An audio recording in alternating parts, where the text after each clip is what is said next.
시청자 여러분, 오늘 하루도 잘 보내셨습니까? 하루의 뉴스를 정리해드리는 YTN 뉴스나이트입니다. 지난해 합의를 존중해서 법사위원장직을 국민의힘에 넘기겠다. 민주당 입장이 속보로 전해지면서 이제 드디어 국회 원구성이 되나 싶었는데 국민의힘의 조건으로 내건 내용이 검수완박을 완성한 사개특위 명단 제출 등이라 다시 원점으로 들어갈 가능성도 있어 보입니다. 잠시 뒤 나이트 포커스에서 여야 의견 들어보고요. 금요일 뉴스나이트, 오늘의 주요 뉴스부터 정리해드립니다.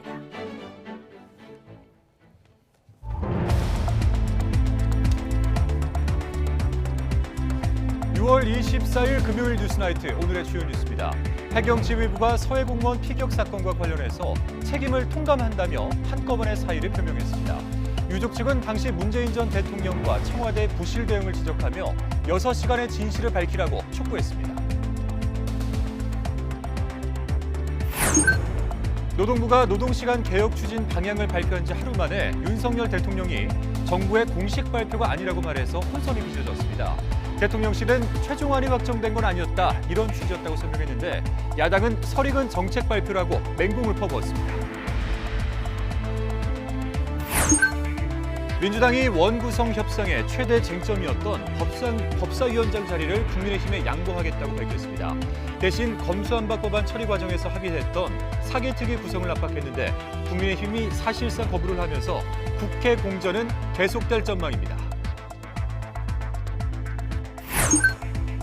주가 폭락과 환율 급등으로 연일 휘청거린 금융시장이 겨우 한숨을 돌렸습니다. 코스피와 코스닥은 이틀 연속 연저점 추락을 딛고 반등에 성공했고 13년 만에 1,300원을 돌파했던 원달러 환율도 엿새 만에 하락했습니다. 다음 달 11일부터 코로나19 확진으로 격리됐을 때 생활비를 지원받는 대상이 크게 줄어들게 됩니다. 유급휴가비와 재택치료자 지원도 축소됩니다. 서울 강남에서 택시에 탄 여자 승객이 운전 중에 기사를 무차별 폭행했다가 경찰에 붙잡혔습니다. 난동 때문에 큰 사고로 이어질 뻔했는데 이 승객은 만취해서 기억이 나지 않는다고 주장했습니다. 정봉훈 해양경찰청장을 포함한 치안감 이상 해경 간부 9명이 서해 피격 공무원 사건의 책임을 통감한다며 오늘 집단으로 사의를 표명했습니다. 대통령실은 그 뜻을 존중한다면서도 현재 진상규명을 위한 감사가 진행 중인 만큼 사표는 반려될 거라고 밝혔습니다. 먼저 황보혜경 기자의 보도입니다. 정봉훈 해양경찰청장을 비롯한 해경의 치안감 이상 간부 9명이 집단으로 사의를 표명했습니다. 해경 지휘부가 한꺼번에 사퇴 의사를 밝힌 건 사상 초유의 일입니다. 정 청장은 서해 피격 공무원 수사와 관련해 책임을 통감한다면서 위기를 극복하려면 새로운 지휘부를 구성하는 게 답이란 결론을 얻었다고 사퇴 이유를 설명했습니다. 김병노 중부청장을 비롯한 치안정감 2명과 윤성현 남해청장 등 치안감 6명도 지휘부로서 책임을 공감한다며 자진해서 사퇴에 동참하기로 했다고 해경 측은 밝혔습니다. 해경은 재작년 9월 서해에서 피격된 해수부 공무원이 월북한 거로 보인다는 수사 결과를 발표했다가 최근 이를 번복하면서 논란을 빚었습니다. 정 청장은 대국민 기자회견을 열어 수사 결과 발표와 번복으로 오해를 불러일으켰다며 사과했습니다. 사건 초기엔 월북으로 판단한 증거가 있었지만 이후 국방부로부터 수사에 필요한 특수 정보를 받지 못했고 기존 자료로는 혐의를 입증할 수 없어 사건을 종결했다고 해명했습니다. 최근 해양경찰의 서해 피격 공무원 수사 결과 발표와 관련하여 많은 오해를 불러일으킨 점 국민과 유가족 여러분께 진심으로 사과드립니다. 유족 측도 즉각 입장을 내고 이번 지도부 일괄 사퇴는 서해 공무원 피격 사건에 대한 해경의 양심 선언이라며 목소리를 높였습니다. 그러면서 지도부의 사퇴로 끝나는 게 아니라 제대로 된 진상규명과 책임자 처벌을 이어나가야 한다고 촉구했습니다. 대통령실은 해경 지도부의 뜻을 존중한다면서도 진상규명을 위해 감사원이 감사에 들어간 만큼 사표는 수리되지 않을 거라고 밝혔습니다. 사태를 수습해야 할 지도부의 일괄 사퇴 표명에 이어 즉각적인 반려 소식까지 전해지면서 해경 내부의 어수선한 분위기는 당분간 이어질 전망입니다. YTN 황보혜경입니다. 서해 공무원 피격 사건의 유족 측이 당시 문재인 전 대통령과 청와대의 부실 대응을 지적하며 6시간의 진실을 밝히라고 촉구했습니다. 국민의힘 진상규명 TF 역시 중간 조사 결과 월북몰이의 정황이 뚜렷해졌다고 압박을 더했는데 민주당은 정부와 여당의 치졸한 행태라고 거세게 반발했습니다. 김태민 기자의 보도입니다. 안보 공세에 박차를 가하고 있는 국민의힘은 서해 피격 공무원의 유족을 국회로 초청했습니다. 여당과 유족 측은 고 이대준 씨가 북한에 억류된 후 목숨을 잃기까지 6시간 동안 대통령과 정부는 무엇 했느냐고 따져 물었습니다.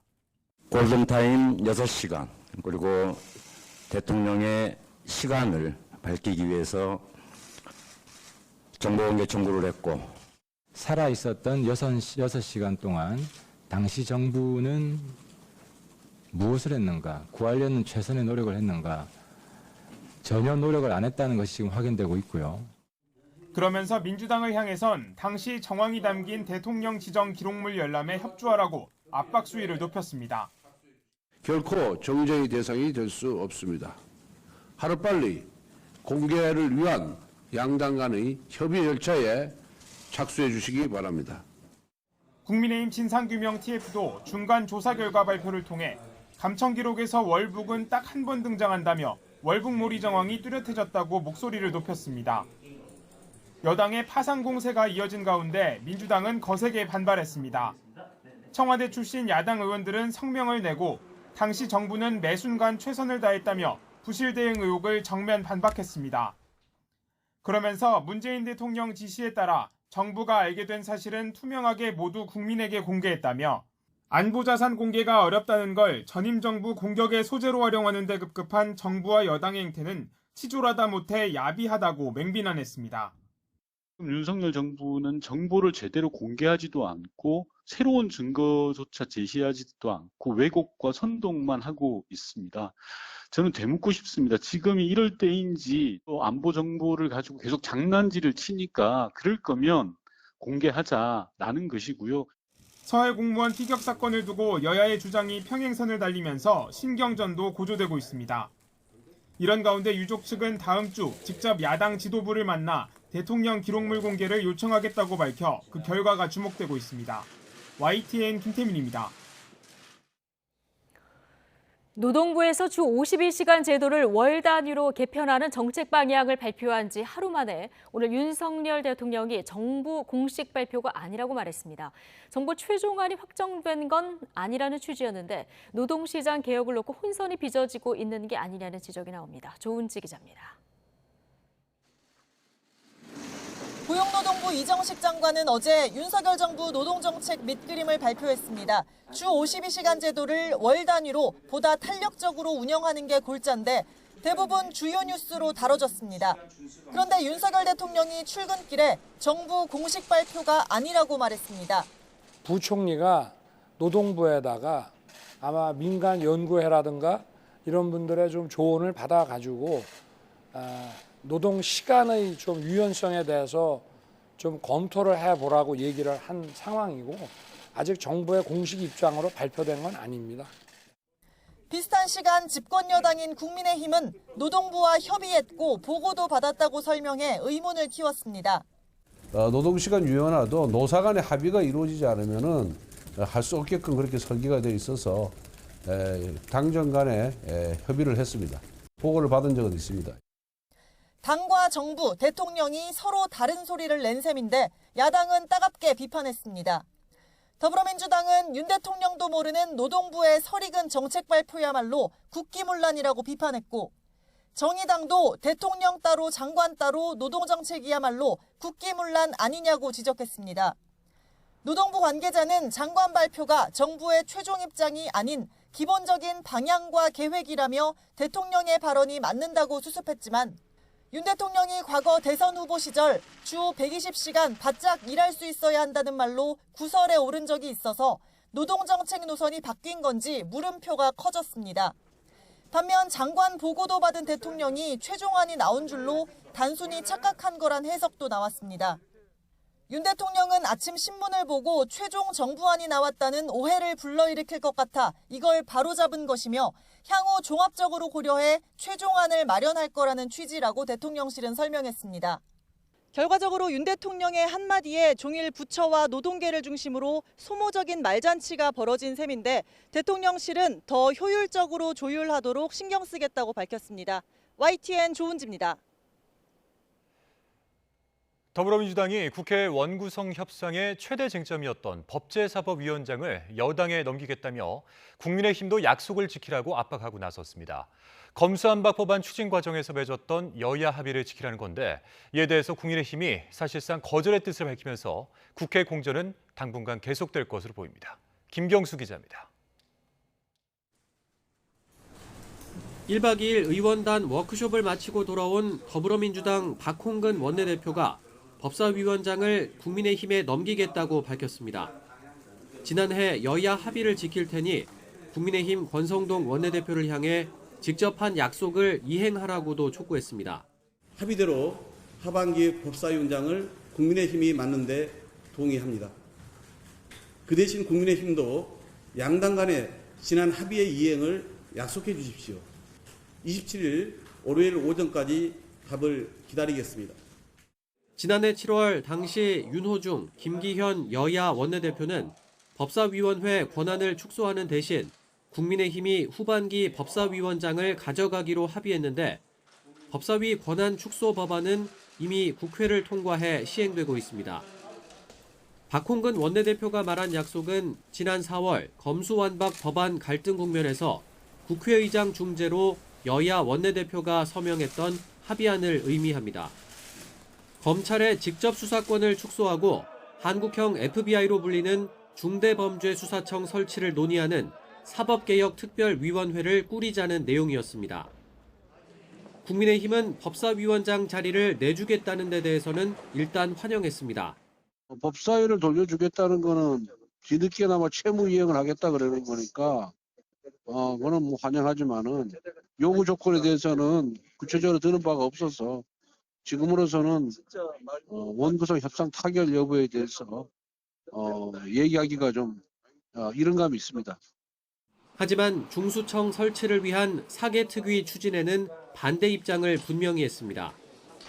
윤석열 대통령의 반대로 의원총회까지 거친 합의안을 뒤집었는데 이걸 다시 받으면 헌법재판소에 제소까지 한 검수완박 법안을 인정하는 모양새가 된다는 겁니다. 사개특위는 이미 말씀드렸지만 그 당초에 그 합의됐던 내용이 그거는 여야가 문제가 아니라 정치권 전반에 대해서 전체에 대해서 국민적인 비판에 따라 가지고 이미 끝난 상황이에요. 민주당은 거듭 국민의힘을 압박하며 협상 테이블에 앉으라고 촉구했습니다. 빠르면 주말 중에도 국민의힘 원내 수석과 회동이 있을 수 있다고 생각하고요. 또 그렇지 않으면 권성동 원내대표의 답신도 있을 수 있을 거라고 기대하고 있습니다. 국회가 한 달 가까이 공전하며 민생과 경제 위기를 외면한다는 비판 속에 법사위원장 갈등이 풀리며 출구가 열리나 했지만 사개특위가 다시 뇌관이 되면서 여야 대치는 쉽게 해소되기 어려울 거란 전망이 나옵니다. YTN 김경수입니다. 국민의힘 이준석 대표와 친윤계 핵심 장제원 의원 사이에 날선 바람이 오가며 당내 갈등이 확산하고 있습니다. 윤리기 징계 논의와 관련해서 이준석 대표가 본격적인 대응에 나서는 것 아니냐는 분석이 나오고 있습니다. 정유진 기자입니다. 친윤 핵심인 장제원 의원은 언론 인터뷰를 통해 이준석 대표의 징계 논의와 최고위 내부 갈등에 대해 대통령에게 부담이 돼서는 안 된다고 주장했습니다. 이게 대통령을 도와주는 정당인가라며 사실상 이준석 대표를 겨냥하자 이 대표도 미끼를 안 물었더니 드디어 직접 쏘기 시작했다라고 되받아쳤습니다. 친윤계인 배현진 최고위원의 비난에 응하지 않았더니 장 의원이 직접 나섰다는 비판으로 해석됐습니다. 이 대표는 최고위원 인선 갈등을 빚고 있는 안철수 의원까지 싸잡아 다음 주 내내 간장 한 사발 할 것 같다는 글도 올렸습니다. 정치권에서는 간장을 간 보는 안철수 의원과 장제원 의원의 줄임말로 해석했고 이준석 대표 측도 굳이 부인하지 않았습니다. 그러자 이번에는 안철수 의원 측이 일부 기자들에게 문자를 보내 이준석 대표의 성접대 의혹을 거론했고 이 대표는 불쾌한 심경을 감추지 않았습니다. 지금까지 아무 말씀 없으시다가 갑자기 어떤 계기로 그런 말씀을 하시게 되신 것인지는 좀 궁금하고 당무나 이런 부분에 있어가지고 대통령의 그 첫 외교 행보인 만큼 전혀 누를 끼치지 않기 위해 가지고 당에서 여러 가지 주의하고 있습니다. 윤리위의 이준석 대표 징계 논의와 관련해서도 국민의힘 내부에서 서로 다른 목소리가 나오는 등 당내 혼란은 좀처럼 가시지 않고 있습니다. 결과물이 다 나와야 이제 그걸 가지고 판단을 할 때 그거에 대해서는 누구도 사실 말을 못하는 상황이잖아요. 네. 근데 지금 이 중간에 이렇게 한다는 게 이게 무슨 정치적인 의도가 있나. 왜 소명도 안 들었냐 하는 그런 반발이 있을 수 있고 따라서 이런 절차상의 하자를 치유를 하고 할 거 다 하고 가겠다. 예, 그런 의지의 표현으로 저는 읽었습니다. 윤리위 징계 논의에 가급적 말을 아껴온 이준석 대표가 본격적인 대응에 나서는 것 아니냐는 전망이 나오는 가운데 당내 세력 다툼까지 맞물리며 혼란상은 계속될 것으로 보입니다. YTN 정유진입니다. 더불어민주당 내 결속과 쇄신을 위해서 어제와 오늘 워크숍이 열렸습니다. 그런데 워크숍 개최 취지와는 다르게 이재명 의원의 전당대회 불출마를 요구하는 성토장이 됐습니다. 거센 당권 포기 압력 때문에 이재명 의원은 당 대표가 돼도 걱정이라며 고심을 숨기지 않았습니다. 박기환 기자입니다. 민주당의 활로를 모색하는 길목에서 열린 워크숍 최대 화두는 단연 이재명 의원의 당권 도전 문제였습니다. 첫날 비공개 전체 토론부터 서른 의원이 동반 불출마를 종용했고 분임 토론조에 함께 속한 홍영표 의원도 다 같이 전당대회에 나오지 말자고 요구했습니다. 먼저 불출마를 선언한 전해철 의원에 이어 친문계가 합심해 당권 일괄 포기를 압박한 겁니다. 통합할 수 있는 리더십이 만들어져야 되는데 그것이 과연 이재명 후보나 나나 출마하는 것이 그게 좋은 건지 아니면 거기에 도움이 되는 건지 아닌지 그런 것들을 우리가 판단해 보자 그랬더니. 당장 이재명 고문이 전당대회에 나온다면 그런 평가가 제대로 되겠냐, 또 당대표가 된다면 평가에 기한 변화와 혁신이 되겠냐라고 우려하는 것은 저는 상당히 공감이 간다라고 생각합니다. 선거에 책임 있는 사람은 나서면 안 된다는 초재선 요구까지 더해져 이 의원을 역성드는 목소리는 없다시피 했습니다. 면전에서 분출한 불출마 요구에 이재명 의원도 난처한 기색을 숨기지 못했습니다.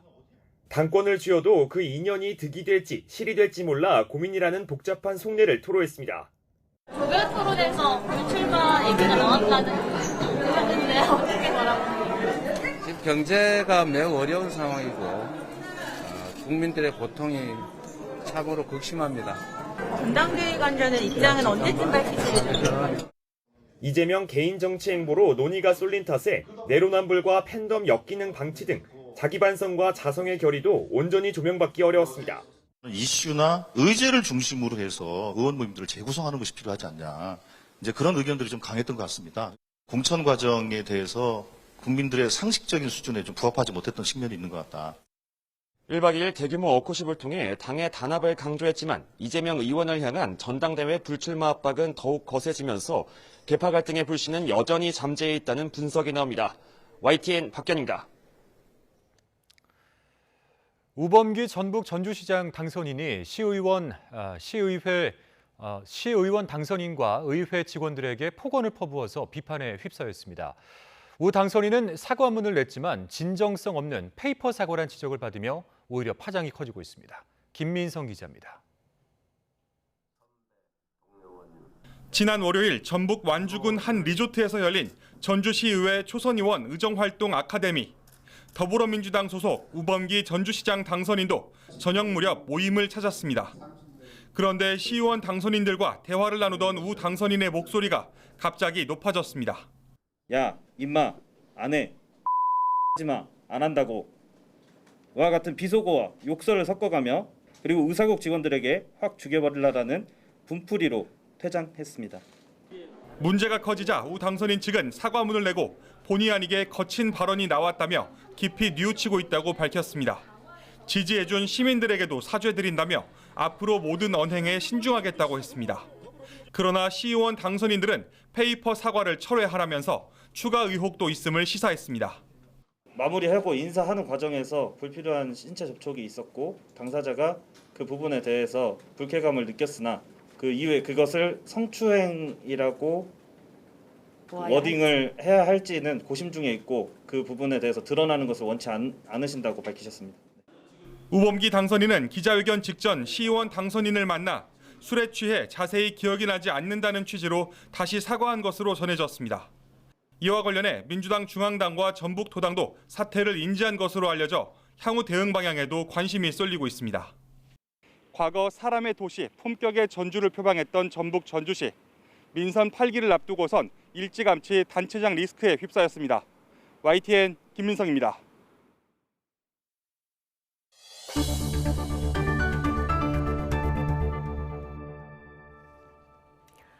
서울 강남에서 택시에 탄 승객이 운전 중인 기사를 무차별 폭행했다가 경찰에 붙잡혔습니다. YTN이 당시 영상을 확보했는데 정말 큰 사고로 이어질 뻔한 아찔한 상황이었습니다. 안동준 기자의 단독 보도입니다.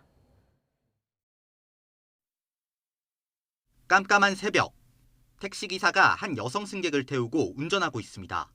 그런데 승객이 불쑥 택시기사에게 말을 걸더니 아무나 못 잡으시 왜 달리시는 거예요? 아저씨 대기 가는 거예요 집에 분당. 갑자기 소리를 지르며 운전대를 뺏으려 듭니다. 위험하게 없어요. 하요. 네? 아니 받아. 아니 나가 받아.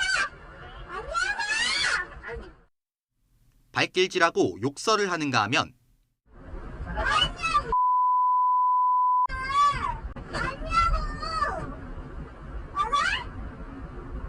맞아요. 잠깐만 있어요, 아가씨. 운전기사를 주먹으로 마구 때리기도 합니다.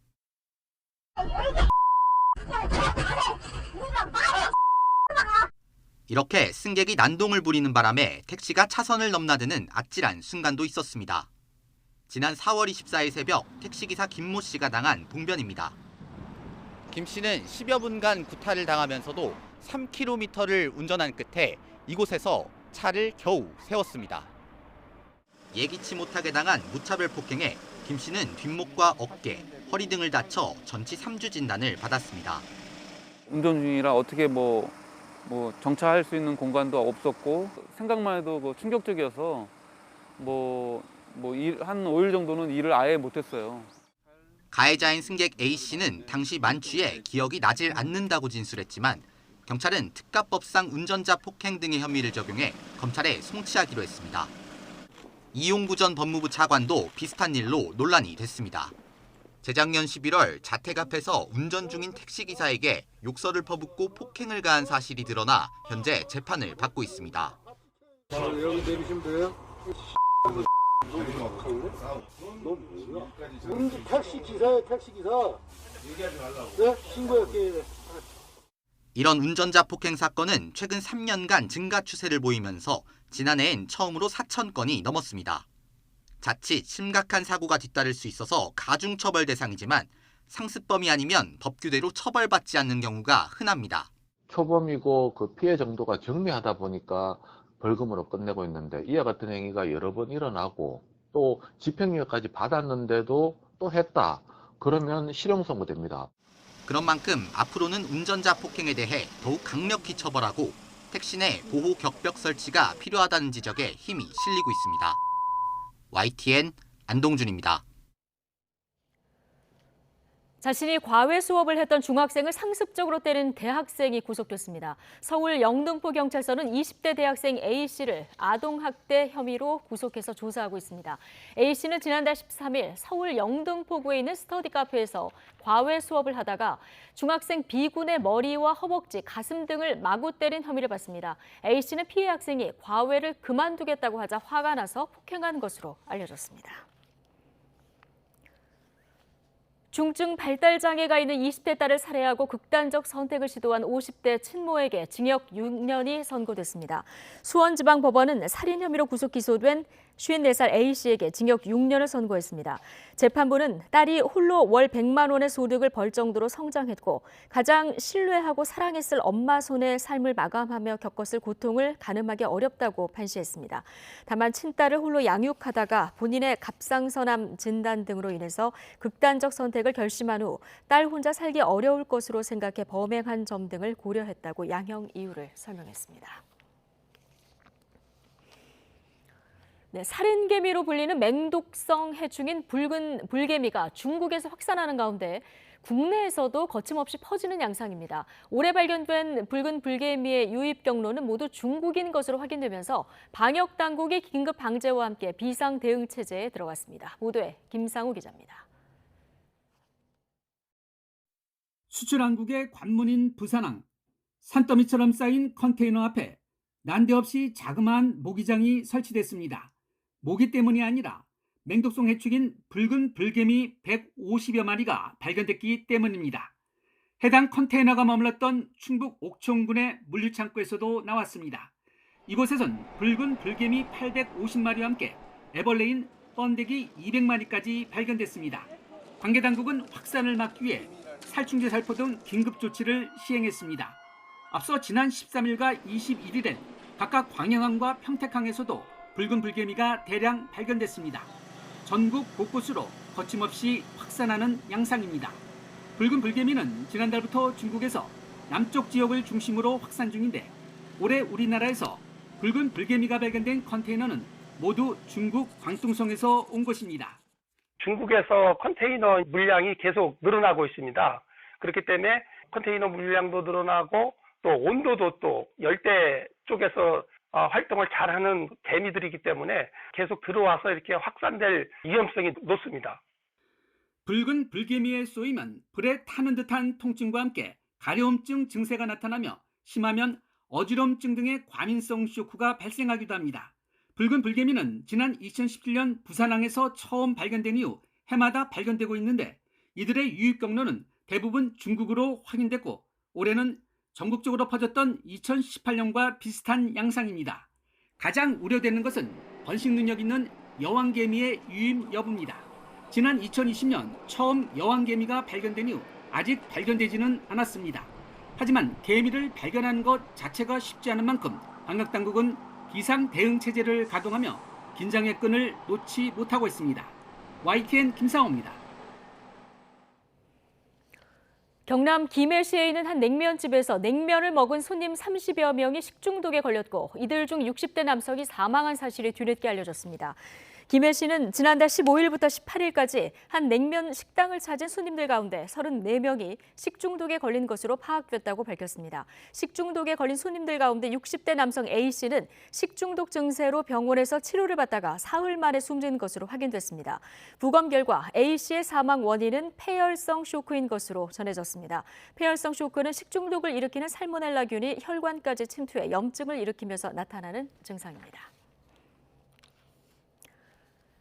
스포츠 도박에 빠진 농협 직원이 자금을 마련하기 위해서 회사 돈 40억 원을 횡령한 사건 YTN이 단독으로 전해드렸었죠. 그런데 농협 직원에게 스포츠 토토 구매를 부탁받은 복권방 사장이 횡령금을 몰래 빼돌렸을 가능성이 새롭게 제기됐습니다. 강민경 기자의 단독 보도입니다. 스포츠 도박에 빠져 회사 돈 40여억 원을 빼돌린 농협 직원 A씨가 찾아간 사람은 평소 거래하던 서울 강서구의 한 복권방 사장이었습니다. A씨는 13억 원 상당을 복권방 사장 B씨에게 송금하며 스포츠 토토 구매를 부탁했습니다. 그런데 경찰의 계좌 추적 결과 B씨는 이 돈 일부를 또 다른 지인에게 보낸 걸로 드러났습니다. 복권방 사장이 A씨로부터 받은 돈을 개인적으로 유용한 정황이 잡힌 겁니다. A씨도 최근 경찰 조사에서 복권방 사장 B씨가 자신에게 거액 투자를 거듭 권유했다며 사기를 당한 것 같다고 진술한 걸로 알려졌습니다. 이에 따라 경찰은 농협 직원 A씨를 횡령 혐의로 구속 송치한 뒤 수사 범위를 넓혀서 복권방 사장 B씨의 사무실과 집, 차량 등을 압수수색했습니다. 최근 B씨에 대한 소환 조사도 진행했는데 A씨의 횡령을 방조하거나 부추긴 혐의가 있는지 중점적으로 살펴보고 있습니다. YTN 취재 결과 복권방 사장 B씨는 평소 법으로 정한 스포츠 토토 회차별 구매 한도 10만 원을 넘어서 복권을 발급해온 정황도 드러났습니다. 포털에서는 10만 원 이상 비대면 판매를 못하게끔 돼 있거든요, 법적으로. 근데 10만 원 이상 비대면 판매를 안 하고서 어떻게 장사를 해요? 못해요. 다만 한도를 초과한 복권 판매가 단순히 장사를 위한 건지 A씨처럼 거액을 베팅할 사람을 찾기 위해서였는지는 아직 밝혀지지 않은 상태입니다. 경찰은 횡령금 회수를 위해서 계좌 추적을 이어가면서 B씨의 범죄 혐의와 추가 피해자 여부 등도 조사할 방침입니다. YTN 강민경입니다. 네, 죽은 사람을 극락으로 보내기 위한 종교의식 가운데 하나가 바로 천도제인데요. 천도제를 주관한 대형 사찰 승려들이 사기 혐의로 재판을 받았습니다. 법원은 천도제 비용이 과한 측면이 있지만 통상적인 종교 행위를 벗어나지는 않았다면서 모두 무죄를 선고했습니다. 보도에 지환 기자입니다. 강원도에 있는 대형 사찰입니다. 부처님 정법을 계승한다는 뜻을 밝히며 20여 년 전 창건했습니다. 전국적으로 신도만 수천 명, 사찰은 특히 각종 천도제로 유명세를 치렀는데 이에 따른 금전적 피해 주장 역시 이어졌습니다. 암이나 뇌경색, 치매, 대상포진 등 각종 질병은 물론 길흉화복을 좌우한다며 때마다 사찰에서 천도제를 원했다는 건데 피해 신도만 60명에 이르고 이들이 주장하는 피해액은 100억 원을 훌쩍 넘습니다. 처음에 이거 딱 들어가면은 천도제를 안 지를 수가 없어요. 천도제 신청을 해야 된다. 효를 해라. 지금 효를 강조합니다. 조상들을 저 내버려두면은 그게 효가 아니다. 피해자들의 고소로 사건을 조사한 검찰은 사찰 승려들을 재판에 넘겼습니다. 혐의는 다름 아닌 사기. 종교의 자유를 현저하게 벗어날 정도로 신도들을 압박했고 피해액도 크다는 판단이었습니다. 반면 사찰 승려들은 모든 혐의를 부인했습니다. 천도제 비용은 개인이 아닌 사찰이 받은 것이고 무엇보다 신도들이 원해서 치러진 종교 행위인 만큼 범죄 입증 자료 없이 처벌할 수 없다고 맞섰습니다. 사기다 아니다 치열한 유무죄 공방이 이어지며 1심 재판은 1년 4개월간 이어졌습니다. 검찰은 사찰을 창건한 전 주지 A씨 등 6명에게 징역 5년에서 7년을 각각 구형했지만 재판부는 이들 모두에게 무죄를 선고했습니다. 재판부는 피해자들이 주장하는 천도제 비용이 과다하긴 하지만 사기는 아니라고 봤습니다. 통상적이고 전통적인 관습을 어긋날 만큼 그런 종교 행위는 아니라는 판단이었습니다. 승려들이 천도제를 권한 건 맞지만 신도들을 속이지는 않았다는 게 1심 재판부 판단인데 사찰 측은 재판 이후 일부 고소인 진술에 근거해 종교 영역에 법의 잣대를 들이댄 것이라 주장하며 판결을 환영했습니다. 검찰은 판결문 분석 후 조만간 항소 여부를 결정하기로 했습니다. YTN 지환입니다. 코스피와 코스닥이 지난 이틀 동안의 급락을 딛고 오늘 반등했습니다. 코스피는 52.28포인트, 2.26% 오른 2,366.6에 장을 마치며 사흘 만에 올랐습니다. 개인과 외국인이 각각 6,249억 원, 319억 원을 순매도했지만 기관이 6,403억 원을 순매수하며 상승세를 이끌었습니다.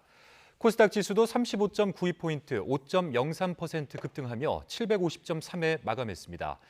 낙폭이 지나치게 크다는 인식에 따른 기관 중심의 저가 매수와 국제유가 하락 등이 맞물려 모처럼 주가가 크게 반등한 것으로 보입니다. 13년 만에 1,300원을 돌파했던 원달러 환율 급등세도 진정되면서 환율은 3.6원 내린 1,298.2원에 마감하며 6거래일 만에 하락했습니다. 네, 최근 외국인 투자자들이 우리나라 주식시장을 대거 이탈하면서 주가 급락을 초래하고 있습니다. 환율이 급등하는 데다 경기 침체에 대한 우려가 커지고 있기 때문인데 떠난 외국인들이 언제 돌아올지 전망은 불투명합니다. 강희경 기자입니다. 최근 국내 증시가 끝모를 추락을 거듭했던 주된 이유 가운데 하나는 외국인의 셀코리아가 거셌기 때문입니다. 연일 국내 주식을 팔아치우며 자금 회수에 나선 겁니다. 외국인은 이미 이번 달에만 코스피 시장에서 5조 원 넘게 순매도했습니다. 상반기로 기간을 넓혀봐도 지난 5개월 연속 순매도를 이어갔습니다. 우선 고공행진하는 원달러 환율이 원인으로 꼽힙니다. 외국인 투자자 입장에서 원화가 약세인 국면이면 주가가 그대로여도 달러로 환산한 투자 수익률이 떨어지기 때문에 서둘러 주식을 팔아버리는 겁니다. 똑같은 주식이나 똑같은 금리에 대해서 투자를 하더라도 환율이 올라가게 되면은 원화로 갖고 있었던 걸 이제 달러로 바꾸게 되면은 실제로 그 원래 원했던 달러를 받지 못하는 거죠. 세계적인 경기 침체 장기화 우려도 원인입니다. 특히 수출 의존도가 높은 한국 경제는 더 취약할 수밖에 없다는 점이 외국인 증시 이탈을 부추기고 있습니다. 다른 아시아 증시와 비교해 국내 주식시장이 유독 맥을 못 추는 이유기도 합니다. 구조적으로 보면 우리는 세계 경기가 침체가 되면 수출이 위축이 됩니다. 수출이 위축이 되면 우리 경제 역시 충격을 피할 수 없다라는 인식이 외국인들 사이에서도 팽배한 상황입니다. 한미 금리 차이도 눈여겨봐야 할 대목입니다. 미국이 공격적으로 금리를 올리고 있어서 우리나라 기준금리가 미국보다 낮아지게 되면 외국인 자금 이탈이 더 빨라질 거란 우려가 나오고 있습니다. YTN 강희경입니다. 시중은행의 주택담보대출 금리가 연 7%를 돌파한 가운데 보금자리론의 금리도 5%대에 가까워졌습니다. 한국주택금융공사는 주택담보대출인 보금자리론 금리를 다음 달부터 0.25%포인트 인상한다고 밝혔습니다. 이에 따라서 유보금자리론 금리는 연 4.6%에서 4.85%로 온라인으로 신청하는 아낌 2보금자리론은 연 4.5%에서 4.75%로 각각 인상됩니다. 공사는 보금자리론 금리의 기준이 되는 국고채 5년물 금리가 급등해 조정이 불가피한 상황이라며 다만 높은 물가 급등으로 어려움을 겪고 있는 서민의 주거비용 부담을 고려해서 인상폭을 최소화했다고 설명했습니다. 네, 무섭게 치솟는 물가. 이 정도면 그만 오를 때도 됐다 싶은데 아직 끝이 아닙니다. 이미 금값이라 불리는 채소 가격이 장마철까지 겹치면서 더 오를 조짐을 보이고 있기 때문입니다. 윤성훈 기자가 현장을 돌아봤습니다. 통인시장에서 채소를 파는 가게입니다. 최근 채소 가격이 크게 올랐다고 하는데 직접 보면서 설명해드리겠습니다. 배추 한 포기의 가격은 2,000원에서 3,000원으로 올랐습니다. 예전에는 10,000원으로 배추 5포기를 살 수 있었다면 이제는 3포기밖에 살 수 없습니다. 양파의 가격 역시 크게 올랐습니다. 양파 15kg짜리 한 망의 가격은 17,000원에서 25,000원으로 크게 올랐습니다. 채소 가격이 이렇게 크게 오르다 보니 가게를 찾는 손님들도 뜸해지고 있다고 합니다. 많이 줄었지. 손님들이 오질 않아. 워낙에 물가가 비싸고 올랐으니까. 이른 무더위로 작황이 나빠진 데다 우크라이나 침공 사태로 유가가 오르면서 채소 가격이 껑충 뛰었습니다. 실제 최근 농산물 소비자 가격을 보면 양파 1kg의 가격은 지난해 이맘때와 비교해 25% 가까이 올랐습니다. 상추 100g의 가격은 1,150원대로 10% 가까이 뛰었고 시금치 가격도 1년 새 38% 정도 올라 1kg에 10,000원을 훌쩍 넘겼습니다. 여기에 본격적인 장마철까지 시작되면서 채소 가격은 더 오를 수밖에 없다는 전망이 나옵니다. 태풍이나 집중호우 이런 현상이 나타나게 되면 고랭지철에 나오는 배추나 건고추 그리고 이제 경기도 인근에서 나오는 열무 등 엽근 채소들이 가격이 공급 부족으로 상승할 수 있는 가능성이 있습니다. 채소 가격이 더 오르면 열무김치나 시금치 나물 등을 파는 가게도 반찬값을 올릴 수밖에 없고 더 많이 오르니까 그게 심각한 거죠. 시금치, 배추 뭐 할 것 없이 다 같이 다 올라가 있어요. 비가 와서 떠내려 가고 나면 그때는 올려서 받아야 돼요. 어쩔 수가 없어요. 예. 매일 밥상을 차리기 위해 장을 보는 소비자들의 한숨도 덩달아 커집니다. 너무 많이 올라갔고 한 10,000원어치 살 거를 5,000원어치 사요. 그리고 안 사게 되고 덜 사게 되고 그래요. 시장 오면은 진짜 좀 걱정돼. 정부가 물가를 안정시키기 위한 대책을 내놓고 있지만 아직까진 별다른 효과를 거두지 못해 상인도 소비자도 걱정이 커지고 있습니다. YTN 윤성훈입니다. 장마 시작부터 중부지방에는 170mm가 넘는 집중호우가 쏟아졌습니다. 장마 전선은 지금 제주도 부근까지 물러났는데 다음 주에 다시 북상해서 중북부 지방에 또다시 호우를 쏟아부을 것으로 보입니다. 정혜윤 기자입니다. 내륙에 상륙한 장마 전선은 말 그대로 물폭탄을 쏟아부었습니다. 서울 경기와 강원도의 내린비는 시간당 최고 40에서 60mm. 눈앞이 제대로 보이지 않을 정도로 강한 비입니다. 경기도 가평과 강원도 춘천에 173mm, 서울 도봉구에도 150mm가 넘는 비가 내렸습니다. 경기도 파주와 강원도 북춘천은 6월에 하루 동안 내린 비로는 지역 관측사상 가장 많은 양을 기록했습니다. 서울은 하천 곳곳이 통제됐고 임진강 수위가 높아지면서 포천 영평교에는 홍수주의보가 발령됐습니다. 산사태 위기경보가 주의로 격상된 가운데 파주와 인제 등에는 산사태 주의보가 내려졌습니다. 중부지방에 폭우를 쏟아부은 장마전선은 제주도 부근 해상으로 물러났습니다. 이에 따라 내륙 장마는 소강 상태에 들겠지만 제주도와 남해안에는 국지성 호우가 이어지겠습니다. 장마전선은 다음 주 초반에 다시 내륙으로 북상하겠는데 이번에도 수도권과 강원도가 비구름의 주 무대가 될 가능성이 큽니다. 북쪽으로부터 저기압, 서쪽으로부터 건조한 공기가 남하를 하고 남쪽으로는 MT, 북태평양 고기압이 확장을 다시 하며 정체전선이 활성화되는 그런 과정이라고 보시면 되겠고요. 이러한 정체전선의 영향을 받는 주요 지역은 중부지방이 될 것으로 예상합니다. 다음 주 비는 사나흘 정도 이어지겠는데 밤만 되면 비가 강해지고 지역도 옮겨 다니는 야행성 게릴라 호우가 될 것으로 우려됩니다.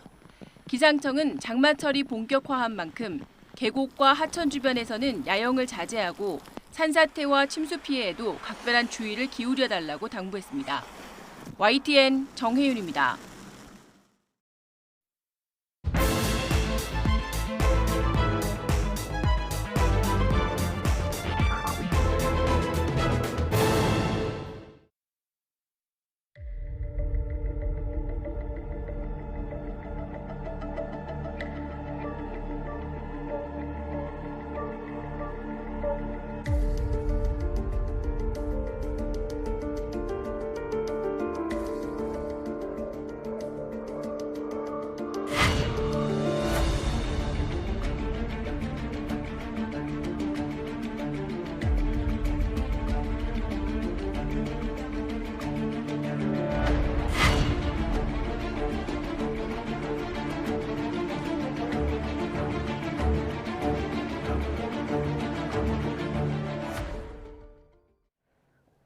서해 공무원 피격 사건을 둘러싼 파장이 점점 더 커지고 있습니다. 해수부 공무원 피격 사건 진상 조사를 맡은 국민의힘 TF는 중간 조사 결과를 발표하면서 공세를 이어가고 있고요. 민주당은 비극을 정치적으로 활용하고 있다면서 반발하고 있습니다. 나이트 포커스, 오늘은 신인규 전 국민의힘 상근 부대변인 그리고 하헌기 전 더불어민주당 상근 부대변인 두 분과 함께하겠습니다. 어서 오십시오.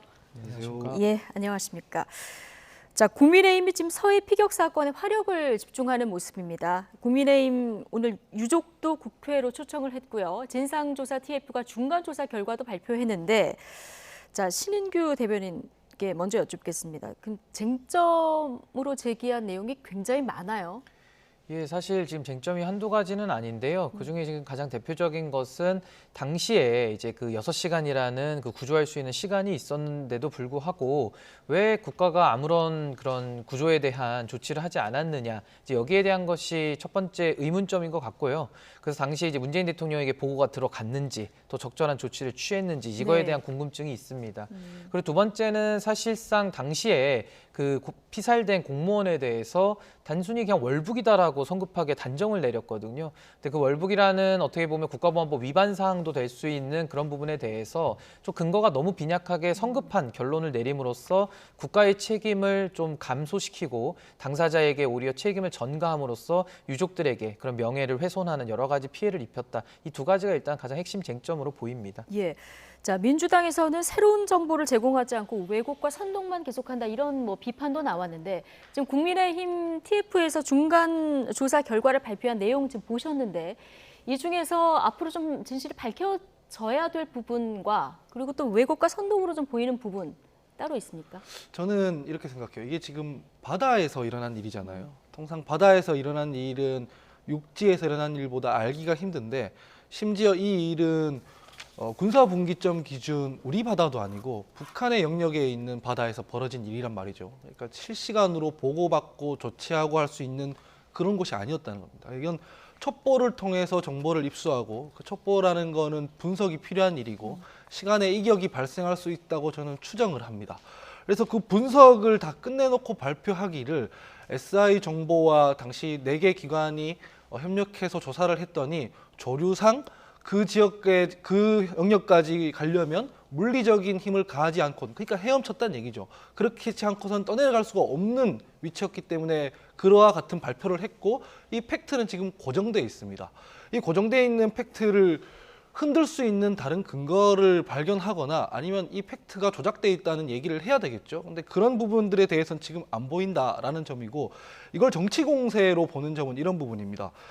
이를테면 지금 저는 만약에 청와대에서 뭘 은폐했다라고 하면 크게 책임을 물어야 된다고 생각을 합니다. 그럼 그 조사를 누가 할 수 있냐면 집권 여당입니다. 왜냐하면은 SI, 군 특수정보, 감청 자료를 지금 확인할 수 있는 것 정부 여당이거든요. 군 통수권자가 지금 누구냐면 윤석열 대통령입니다. 그리고 대통령 기록물 같은 경우에도 법원에서 밝히라고, 법원에서 공개하라고 했고 항소를 취하했지 않습니까? 그러면 법적 조치대로 적법한 절차를 밟아서 공개를 하면 되는 문제거든요. 본인들이 할 수 있는 힘을 가지고 있고 권한을 가지고 있고, 그렇다면은 이제 정부 보고 밝히라고 하면 될 일인데 지금 언론 플레이만 하고 있다는 거죠. 그렇기 때문에 이게 지금 정치 공세라고 읽힐 수밖에 없는 문제고, 다시 한번 말씀드리는데 이걸 할 수 있는 사람들은 집권 여당이고 정부다, 이렇게 말씀드리고 싶어요. 예, 쟁점을 좀 하나씩 보겠습니다. TF단장인 하태경 의원은 생존 확인 후에 사망까지 대통령의 구조 지시가 없었다. 자, 이 점을 특히 이제 문제 삼고 있는데요. 사건 당시에 있었던 문재인 전 대통령의 남북 간 군사통신선 단절, 이 발언에 대해서도 반박을 했습니다. 관련 발언 듣고 오시겠습니다. 국방부가 확인해준 가용 대북 채널은 유엔사가 관리하는 판문점 채널이었습니다.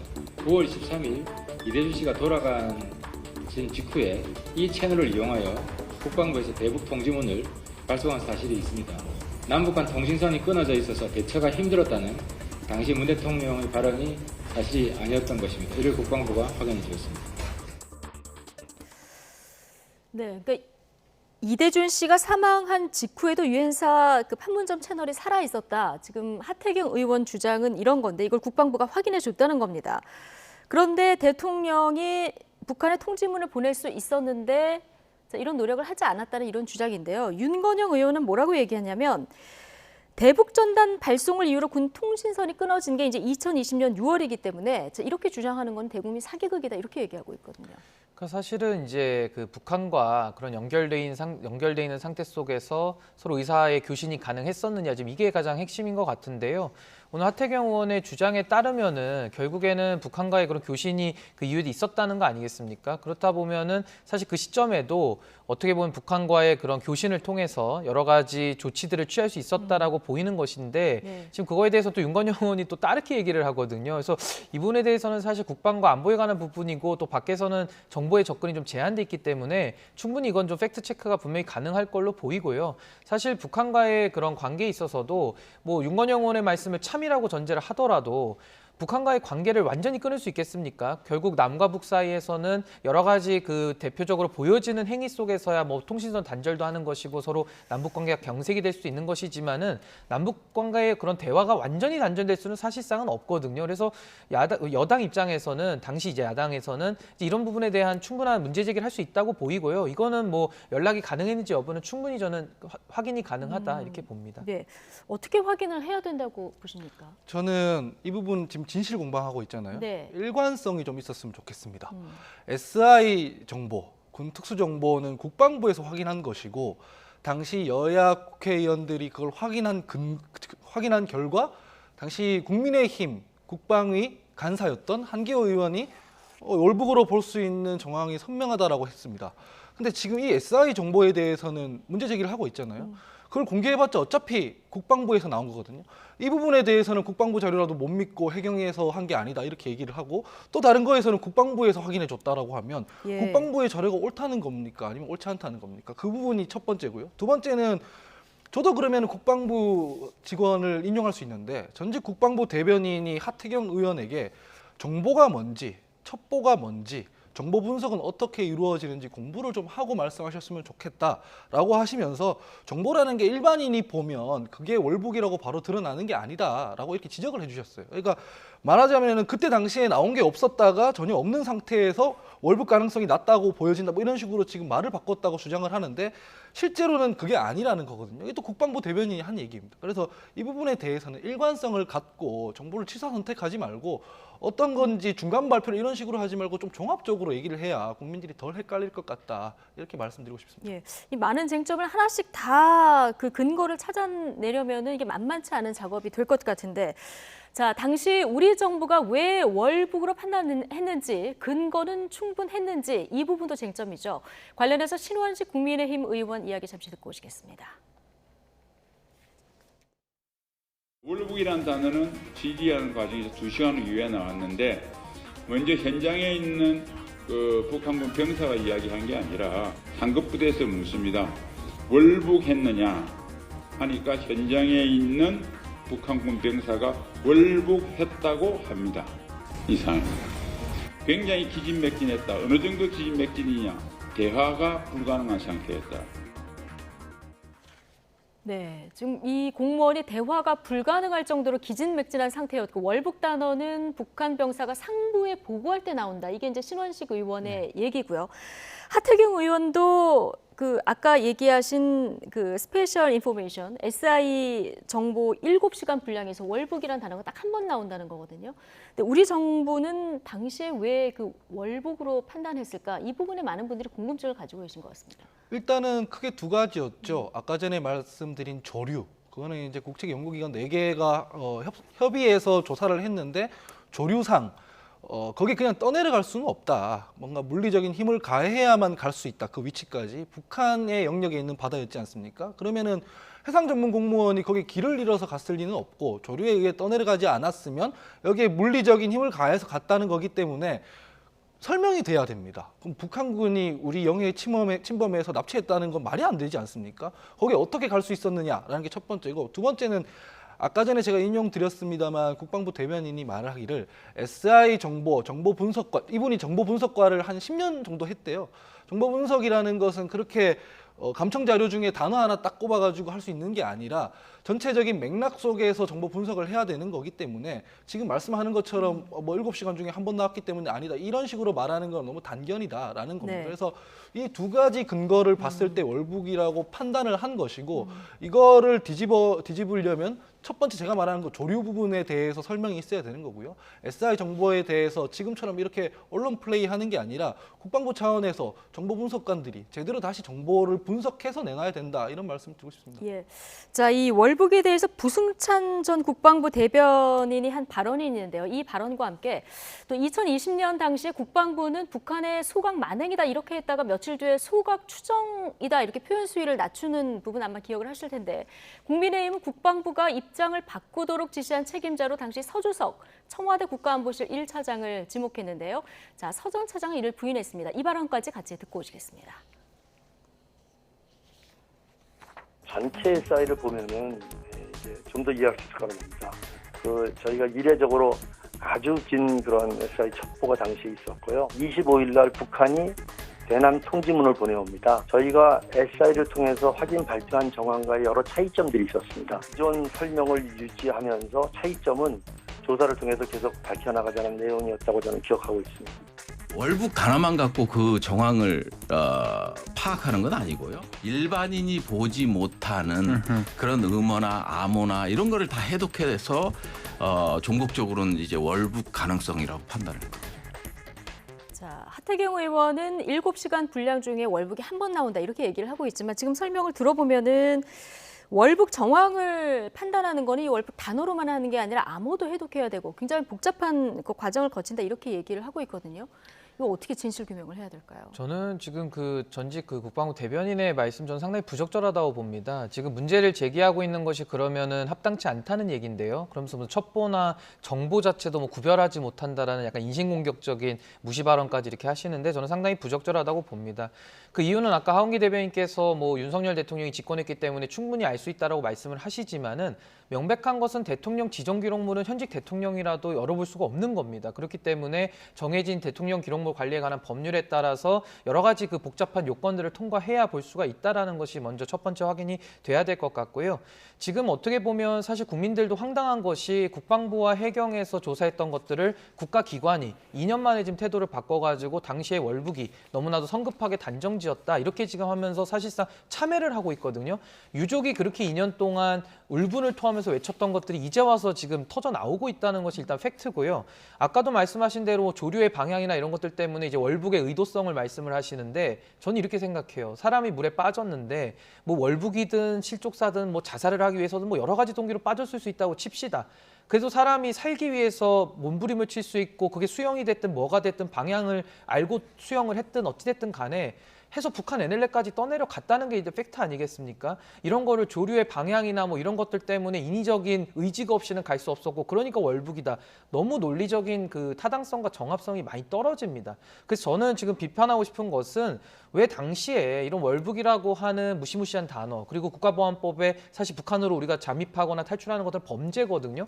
그럼 여기에 대해서는 무죄 추정의 원칙이기 때문에 국가기관이라고 하면은 이런 월북 딱지를 붙이기 위해서는 상당히 신중해야 되는 것인데 왜 성급하게 월북이라는 딱지를 붙여서 국가의 책임을 면하라고 했던 것이냐. 지금 여기에 대한 비판인 것인데 지금 어떻게 보면 전 정권과 현 정권의 이런 다툼식으로 가면서 서로 어떤 무슨 국민들이 알아듣기도 어려운 용어들 가지고서 진실 공방하면서 이 논점을 흐리고 있어요. 그래서 네. 제가 다시 한번 정리하지만 이번 사건의 핵심은 왜 월북이라고 하는 그 낙인을, 그 딱지를 왜 성급하게 국가기관이 나서서 붙였느냐. 그리고 거기에는 청와대의 개입이나 이런 것들이 지금 증언이 나오고 있거든요. 여기에 대한 사실 확인은 최소한 판단은 하자. 이게 지금 논점이라는 걸 저는 밝힙니다. 네. 자, 그리고 국방부 입장이 당시에 며칠 상간으로 좀 뉘앙스가 달라진 이런 부분이 있었습니다.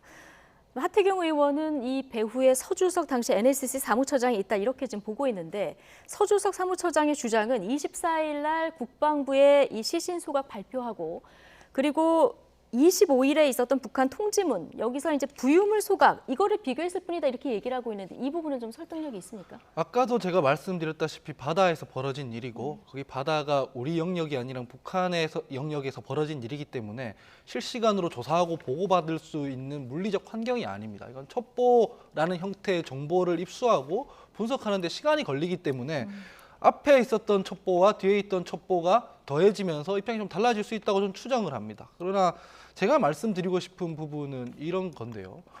월북이냐 월북이 아니냐 이거를 월북 딱지를 붙인 이유는 정부의 책임을 면하기 위해서다라는 게 이제 하나의 프레임인데 그게 아니라 그때 당시에 뭐 월북이든 아니든 그걸 떠나서 뭐 월북이면은 뭐 문제가 덜 되고 뭐 월북 아니면은 문제가 더 되고 이게 아니라 북한이 극악무도한 행위로 우리 국민을 피살했기 때문에 이에 대해서 정부가 항의를 했고 사과를 받았다라는 게 이제 팩트지 않습니까? 이 팩트 안에서 뭔가를 은폐했다 그러면은 그건 책임을 져야 되는 문제인데 여기에 대한 속 시원한 어떤 근거를 제시하고 있는 건 아니다라는 점을 제가 말씀드리고 있는 겁니다. 예, 전주혜 의원은 지금 청와대 관계자의 직권남용 정황이 보인다. 그래서 관련자 형사 고발을 할 예정이다. 이렇게까지 얘기했는데요. 이거 뭐 입증이 쉬울까요? 일단은 지금 말씀하신 거에 대해서 조금만 반박을 네. 드리자면은 그 바다라는 데가 지금 말씀하신 대로 물리적 환경이 그게 용이하지가 않고 상당한 많은 변수들이 있지 않습니까? 그렇다면은 더더욱 월북이라는 단정을 신중했어야죠. 그러니까 그런 식의 저희는 그런 다양한 변수들이 있는 환경 속에서 자신들이 원하는 논거들 한두 개만을 확대해가지고 그냥 월북이다라고 했다는 것이 문제고요. 여기에 대해서는 왜 그런지를 좀 살펴봐야 되는 것인데 당연히 국가 책임이 면해질 수 있는 이유가 있습니다. 그 책임이 덜해진다는 뜻이 아니고요. 국민 여론을 봤을 때 월북하면서 북한이 사살해서 사람을 죽였다라는 것과 그냥 사고로 내려갔는데 우리나라 국민이 돌아가셨다는 건 너무나도 다른 겁니다. 그래서 이런 부분에 대한 정부적 판단 속에서 무리한 월북 프레임 짰던 거 아니냐 이제 이런 의심을 하는 것이고요. 그리고 말씀하신 대로 전주혜 의원 지금 이제 뭐 고발 얘기도 하시는데 저는 이제 문재인 대통령을 겨냥하는 듯한 뭐 문 대통령 수사에 이런 논리에는 저는 동의하지 않습니다. 네. 왜냐하면 그 부분은 단계적으로 감사를 거치고 수사를 거쳐서 책임자들을 규명하고 그러면서 이제 최종 책임을 가려야 되는 것이거든요. 그래서 지금 문제되는 것은 뭐 공무집행방해 문제될 수 있고요. 뭐 직무유기 내지는 또 직권남용 이런 것들이 지금 현재는 좀 검토될 수 있는 죄목이다 이렇게 봅니다. 예, 결국은 지금 대통령 기록물 공개 여부에 관심이 모아지는 이런 상황인데요. 자, 민주당 우상호 비대위원장과 유족하고 면담이 이제 예정돼 있는 상황인데요. 민주당에서 이거 받을까요? 저는 이거 그렇게 생각해요. 이게 지금 아까 바다에서 벌어진 일이라고도 했지만 국가 안보랑 밀접하게 연관이 돼 있지 네. 않습니까? 근데 지금 이미 정쟁으로 돌입을 한 상황입니다. 이게 지금 진실 공방이 벌어지고 있고 서로 입장을 방어하고 있는 상황이기 때문에 이게 지금 국회에서 뭐 동의를 해서 이럴 문제는 아니라고 저는 보고 그럼 어떻게 해야 될까요? 법 절차에 따라 하면 된다고 생각합니다. 왜냐하면 법원에서 판결을 하기로 그 부분에 대해서 공개하라고 했지 않습니까? 그리고 꼭 국회 3분의 2 동의가 있어야만 되는 게 아니라 고등법원에서 영장 받아서 하면 되는 문제거든요. 예. 그래서 법원 이게 정치의 영역과 무관한 법원에서 판단을 받아보고 국가 안보를 해치지 않는 범위 내에서 공개를 하고 밝혀야 되는 문제지 이렇게 정치 공세를 하고 그걸 받니 안 받니 압박하는 거에 응해야 되는 문제는 아니라고 저는 생각합니다. 어떻게 보십니까? 저는 사실 법원으로도 공개가 가능합니다. 지금 이제 형사 고소를 했기 때문에 이제 증거 확보 차원에서 영장이 발부되면 볼 수는 있는데요.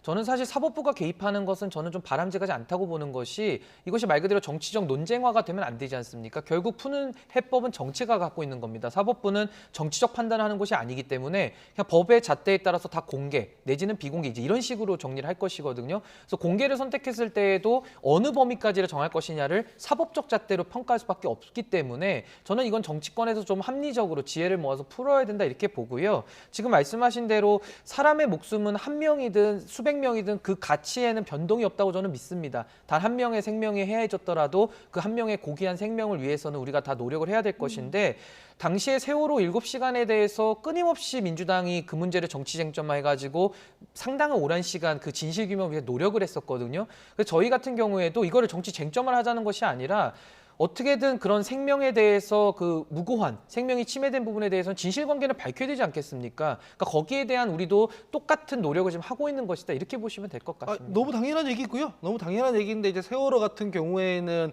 이미 우리 모든 정보가 공개되어 있는 상황에서 실시간으로 국민들이 다 보고 있는데 왜 구조 작업을 저렇게 했느냐라는 문제 제기였지 않습니까? 근데 이거는 제가 말씀드렸다시피 실시간으로 보고받을 수 없는 상황에서 첩보를 가지고 판단을 하는 문제였기 때문에 SI가 포함되어 있다는 것이고요. 사법부에서 그리고 뭐 정치적으로 판단을 안 했기 때문에 이거를 뭐 사법적으로 판단한다 이건 아니고요. 이때까지 이런 비공개 자료를 공개함에 있어서 국가 안보를 해치는 선, 안 해치는 선 사법부가 잘 판단을 해서 판결을 했기 때문에 이건 사법부의 판단에 한번 맡겨보자고 제가 얘기를 드리는 것이고요. 지금 옛날에 이런 일이 있었어요. NLL 문제 가지고 이제 김무성 전 대표가 NLL 열어봤더니만은 뭐 노무현 대통령이 이거 뭐 이적 행위를 했더라 이러면서 정치 공세를 한 적이 있었습니다. 근데 막상 그거 아무것도 아니었거든요.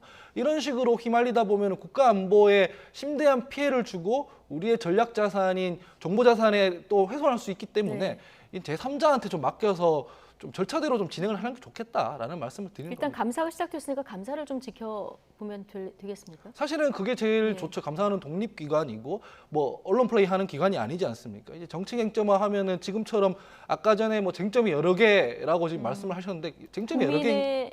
국민의힘 TF에서 제시한 쟁점이요. 쟁점이 여러 개인 게 아니라 여러 가지를 지금 흩뿌려 놓은 상황이죠. 마치 민주당에서는 그 피살 당한 공무원을 별로 안 챙기는 게 아니라 실제로 항의를 했습니다. 이유가 어떻게 됐든 간에. 근데 지금처럼 하고 있는 걸로는 지금 불필요한 소음만 남기고 있을 것 같다라는 게 제 생각입니다. 네.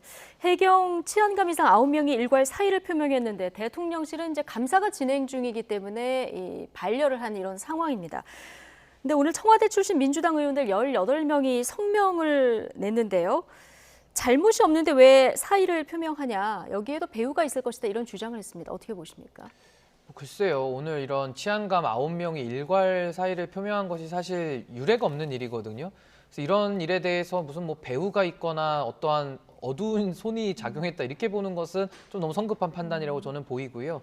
저는 그 해양경찰청 그 공무원들의 저는 양심을 좀 믿고 싶습니다. 그러니까 저분들도 여러 가지 책임을 좀 통감하고 있다고 봅니다. 그렇기 때문에 당시에 뭐 어떤 일이 있었는지 저도 알 수는 없습니다만 지금 그걸 밝히자는 것이고요. 당시에 해경이 여러 가지 그 한 개인의 죽음에 대해서 좀 유족들의 마음을 아프게 했고 또 여러 가지 진실규명에 있어서도 어떤 부분들은 조금 지금 클리어하게 밝히지를 못했다. 이제 이런 부분에 대한 책임을 통감한다고 하니까요.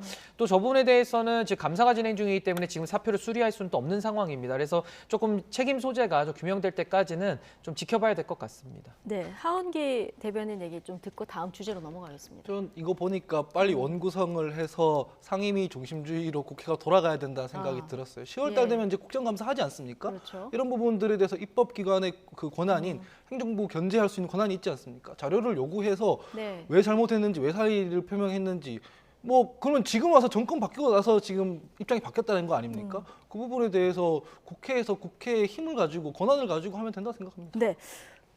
원구성 협상이 빨리 되는 게 가장 급선무다라고 얘기를 해주셨는데 오늘 민주당이 법사위원장을 국민의힘에 넘기겠다. 이게 오후에 속보로 나와서 이제 원구성 되나 보다 했거든요. 근데 조건을 보니까 검찰개혁 법안 합의안 지켜라. 자, 이런 건데 이제 세부적으로 들어가면 국민의힘 이거 받을까 싶기도 합니다. 어떻게 보십니까? 일단은 사실 너무나도 당연한 것을 지금 하면서 이제 어떠한 또 청구서를 들이민다는 것 자체가 국민의힘 입장에서는 상당히 좀 당황스럽죠. 그리고 지금 국회 구성에 대해서는 사실 뭐 집권 여당도 책임이 있습니다만은 그래도 국회는 지금 민주당이 압도적인 다수 의석이거든요. 그러니까 국회에서의 사실상 힘을 가지고 있는 분들은 민주당 분들입니다. 그래서 민주당이 국회의장도 뽑고요. 본인들이 원구성에 주도적인 역할을 하지 않으면은 국민의 입장에서는 원구성을 할 도리가 없습니다. 그래서 저는 사실 지금 민주당이 이야기한 것들을 보면은 검수완박에 대해서 이제 민주당이 이제 밀어붙였던 검수완박으로 밀어붙였던 그거에 대해서 이제 권한쟁의를 지금 신청해 놓은 것이 있는데 그거를 이제 소취하라는 것이거든요. 그리고 뭐 국회법에 대해서도 또 개정이 필요하다 뭐 이런 얘기도 나오고 있어요. 그러니까 이런 것들을 보면은 뭐 정상적인 거를 물건을 달라 그랬는데 막 물건에 하자가 있는 겁니다. 뭐 이거는 빼고 저거는 빼고 그냥 껍데기만 가져가라 이러면서 만족해라 뭐 이런 식이기 때문에 저는 좀 이렇게 단서를 달면서 뭘 주는 거는요. 사실 모양이 살지도 않고 그거에 대해서는 어떠한 그 국민의 입장에서도 받아들일 수가 없는 안인 것입니다. 그래서 저는 오히려 법사위원장 같은 경우는 원안대로 주고 원을 구성을 한 다음에 뭐 말씀하신 대로 국회가 법을 만드는 곳이니까 여러 가지 사개특위라든지 검수완박법에 대한 보완적 입법은 충분히 논의할 수 있거든요. 근데 그거를 법사위원장 주는 대가로 연결시키는 그런 행태는 좀 중단했으면 좋겠습니다. 어쨌든 민주당이 내건 조건을 좀 구체적으로 보면 헌법재판소의 검수완박 관련해서 이제 권한쟁의 심판을 국민의힘이 제기한 상태인데 이거를 취하하고 그리고 그 한국형 FBI로 불린 중수청 설치하기 위해서 지금 사개특위 구성하자는 건데 이거 명단 제출을 하라는 거 아니겠습니까? 자, 이렇게 되면 국민의힘이 바로 받을까? 오늘 권성동 원내대표 얘기를 봐서는 바로 받을 것 같지는 않은데요. 저는 그 권한쟁의 신청 취하하라 이거는 동의가 잘 안 되고요. 개인적으로는 저는 법사위 넘겨줘야 된다. 약속대로 이행해야 된다라는 입장이었고 별도로라도. 뭐 저는 제가 법사위 넘겨줘야 된다고 한 이유는 간단합니다. 우리 스스로 한 약속이니까 약속을 지키자라는 것이었거든요. 근데 아까 신인규 부대변인께서 원안대로 가자라고 했잖아요. 원안대로 가는 게 약속을 지키는 거지 않습니까?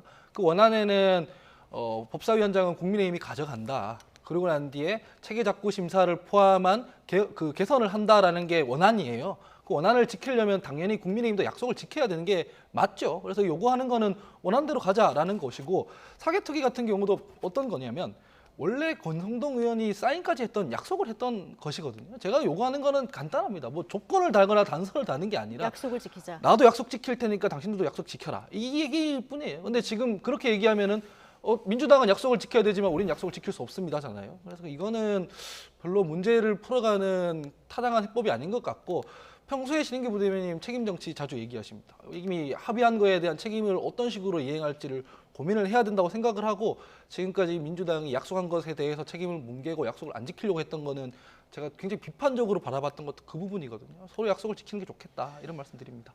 저는 이 부분에 대해서 좀 반박을 드리자면은 사실 저는 권성동 원내대표 당시 합의했을 때 저는 그 잘못된 합의라고 비판을 많이 했습니다. 충분히 그거는 비판하는 게 타당하시고요. 다만 이제 검수완박법에 대해서는 지금 이 부분을 설치를 할 때 예를 들면 중대범죄수사청 보완도 안 해놨었고 또 경찰의 비대화 문제도 전혀 해놓지 않은 상태 속에서 누가 쫓아오는 것도 아닌데 누구에게 쫓기듯이 군사작전하듯이 민주당이 밀어붙인 거 아니겠습니까? 그런 절차적 정당성을 다 어겼기 때문에 그 부분에 대해서 헌법재판소 가서 다투는 건 정당한 법에 정해져 있는 우리 헌법 시스템 안에 있는 겁니다. 그러니까 그 부분에 대해서는 사실 뭐라고 할 수 있는 건 아니라고 보고요. 근데 이것을 지금 박홍구 원내대표도 조건으로 자꾸 걸다 보니까 이렇게 되면 좀 어색해지는 겁니다. 그냥 줄 거는 주고 또 그 이후에 말씀하신 대로 지금 검수완박이라는 이 법안이 완전 누더기가 되지 않았습니까? 이게 민생에 미치는 영향이 크기 때문에 당연히 이건 국회가 해야 될 일을 하는 것이다. 저는 이렇게 봅니다. 그래서 저도 방금 말씀드리길래 권한쟁의 이런 거는 제가 별로 명분이 없어 보인다. 왜냐하면 제가 봐도 검경 수사권 조정안 할 때 무리했거든요. 이건 별로 무리가 네. 이런 것까지 요구하는 거는 무리가 있어 보이니 다만 사개특위 같은 거는 약속한 거니까 이미 통과된 법안을 잘 보완해야 되는 거니 거기 대승적으로 좀 서로 약속을 지키자 이런 말씀드리고. 어쨌든 약속은 꼭 지키자. 자, 이런 취지 계속 강조해주고 계신데 박홍근 원내대표가 27일 월요일 오전까지 답을 기다리겠다 이렇게 얘기를 해서요. 원구성 협상에 좀 진척이 있을지 지켜보도록 하고요. 민주당 얘기해 보겠습니다. 민주당이 1박 2일간의 워크숍을 마무리하고 결의문을 발표를 했습니다. 유능하고 겸손한 민생정당, 국민과 함께하는 강력한 야당, 뭐 좋은 얘기 많이 나왔는데 내부로 들어가 보면은 이재명 의원 전당대회 출마하지 말아라 이 성토장이 된 것 같아요. 제가 그 워크숍 보도를 쭉 보면서 아 정말 말들은 잘한다라는 생각을 했던 게 네. 국민께 민망하고 부끄러워요. 왜냐하면은 제가 비유를 하면 이런 건데요. 지금 뭐 식당 하나가 망가졌어요. 망가져서 이제 간판도 바꾸고 주방장도 바꿔야 되는 상황이에요. 그러면 메뉴를 어떻게 구성할 것인가, 조리법을 어떻게 구성할 것인가, 뭐 위생을 어떻게 할 것인가 이 얘기를 해야 되잖아요. 근데 지금 간판을 어떻게 바꿀 것인가, 지분을 누가 많이 갖고 있는 것인가, 내가 주방장 권한 가질 것이다 이런 얘기만 하는 걸로 국민들 눈에는 비칠 거라는 거죠. 그래서 지금 이렇게 계속 가다가는 신뢰를 더 못 찾으니 빨리 대안 중심으로 저희가 논쟁을 하고 국민들을 설득하고 선택을 받아야 된다라는 생각이 듭니다. 그러니까 누구 한 사람이 나오지 않냐 이게 쟁점이 되면 안 되고 민주당이 어떻게 나가야 되냐 이게 쟁점이 돼야 되는데 제대로 방향을 못 잡고 있다 이렇게 보시는 거군요. 사실 민주당의 그 선거 패배 책임 없는 사람 없습니다. 뭐 명백하게 지방선거에서는 이재명 의원이 책임이 분명하고요. 그 대선에서는 문재인 대통령까지 포함해서 책임 있는 사람이 많이 있습니다. 그러면은 서로 당신 탓이다라고 하기 시작하면 끝도 없어지는 거기 때문에 서로의 책임은 분명히 하고 앞으로 대안을 어떻게 가져갈 것인가라는 얘기가 이어져야 하지만 지금 지분 싸움하는 걸로 국민들 눈에 비칠 것이거든요. 이런 부분들에 대해서는 좀 자중을 하는 게 좋겠다 이런 생각이 듭니다. 친문 대표 홍영표 의원도 14조, 이재명 의원도 14조 같은 조에 있으면서 오늘 여기 면전에서도 불출마 요구가 나왔고 전해철 의원, 서른 의원 대부분 다 이재명 의원 전당대회 나오지 말아라 이렇게 얘기를 해서 아마 예상보다 강한 이런 불출마 요구가 면전에서 나와서 아마 이재명 의원도 좀 당황하지 않았을까 싶기도 한데요. 자, 이재명 의원은 당내 불출마 요구가 이렇게 이어지자 고심이 좀 깊은 모습입니다. 기자들과 만나서도 즉답을 피했는데요. 잠시 발언 듣고 오시겠습니다. 어제 조별 토론에서 불출마 얘기가 나왔다는 하는데 어떻게 말하고 경제 위기 극복 방안이나 또 민생의 어려움을 해결하는 문제에 대해서 한번 깊이 있는 논의가 있었으면 좋겠다는 생각이 많이 들었습니다. 네, 고맙습니다. 전당대회 관련된 입장은 언제쯤 밝히시겠어요? 오늘 어제 전당대회에서 많은 의견 네, 자, 민주당 얘기니까 하원기 대변인께 한 번 더 여쭤보겠습니다. 네. 민생 문제 깊이 있는 논의가 있었어야 했다라고 얘기했는데 요 가로 열고 이 행간에는 뭐가 담겨 있을까요?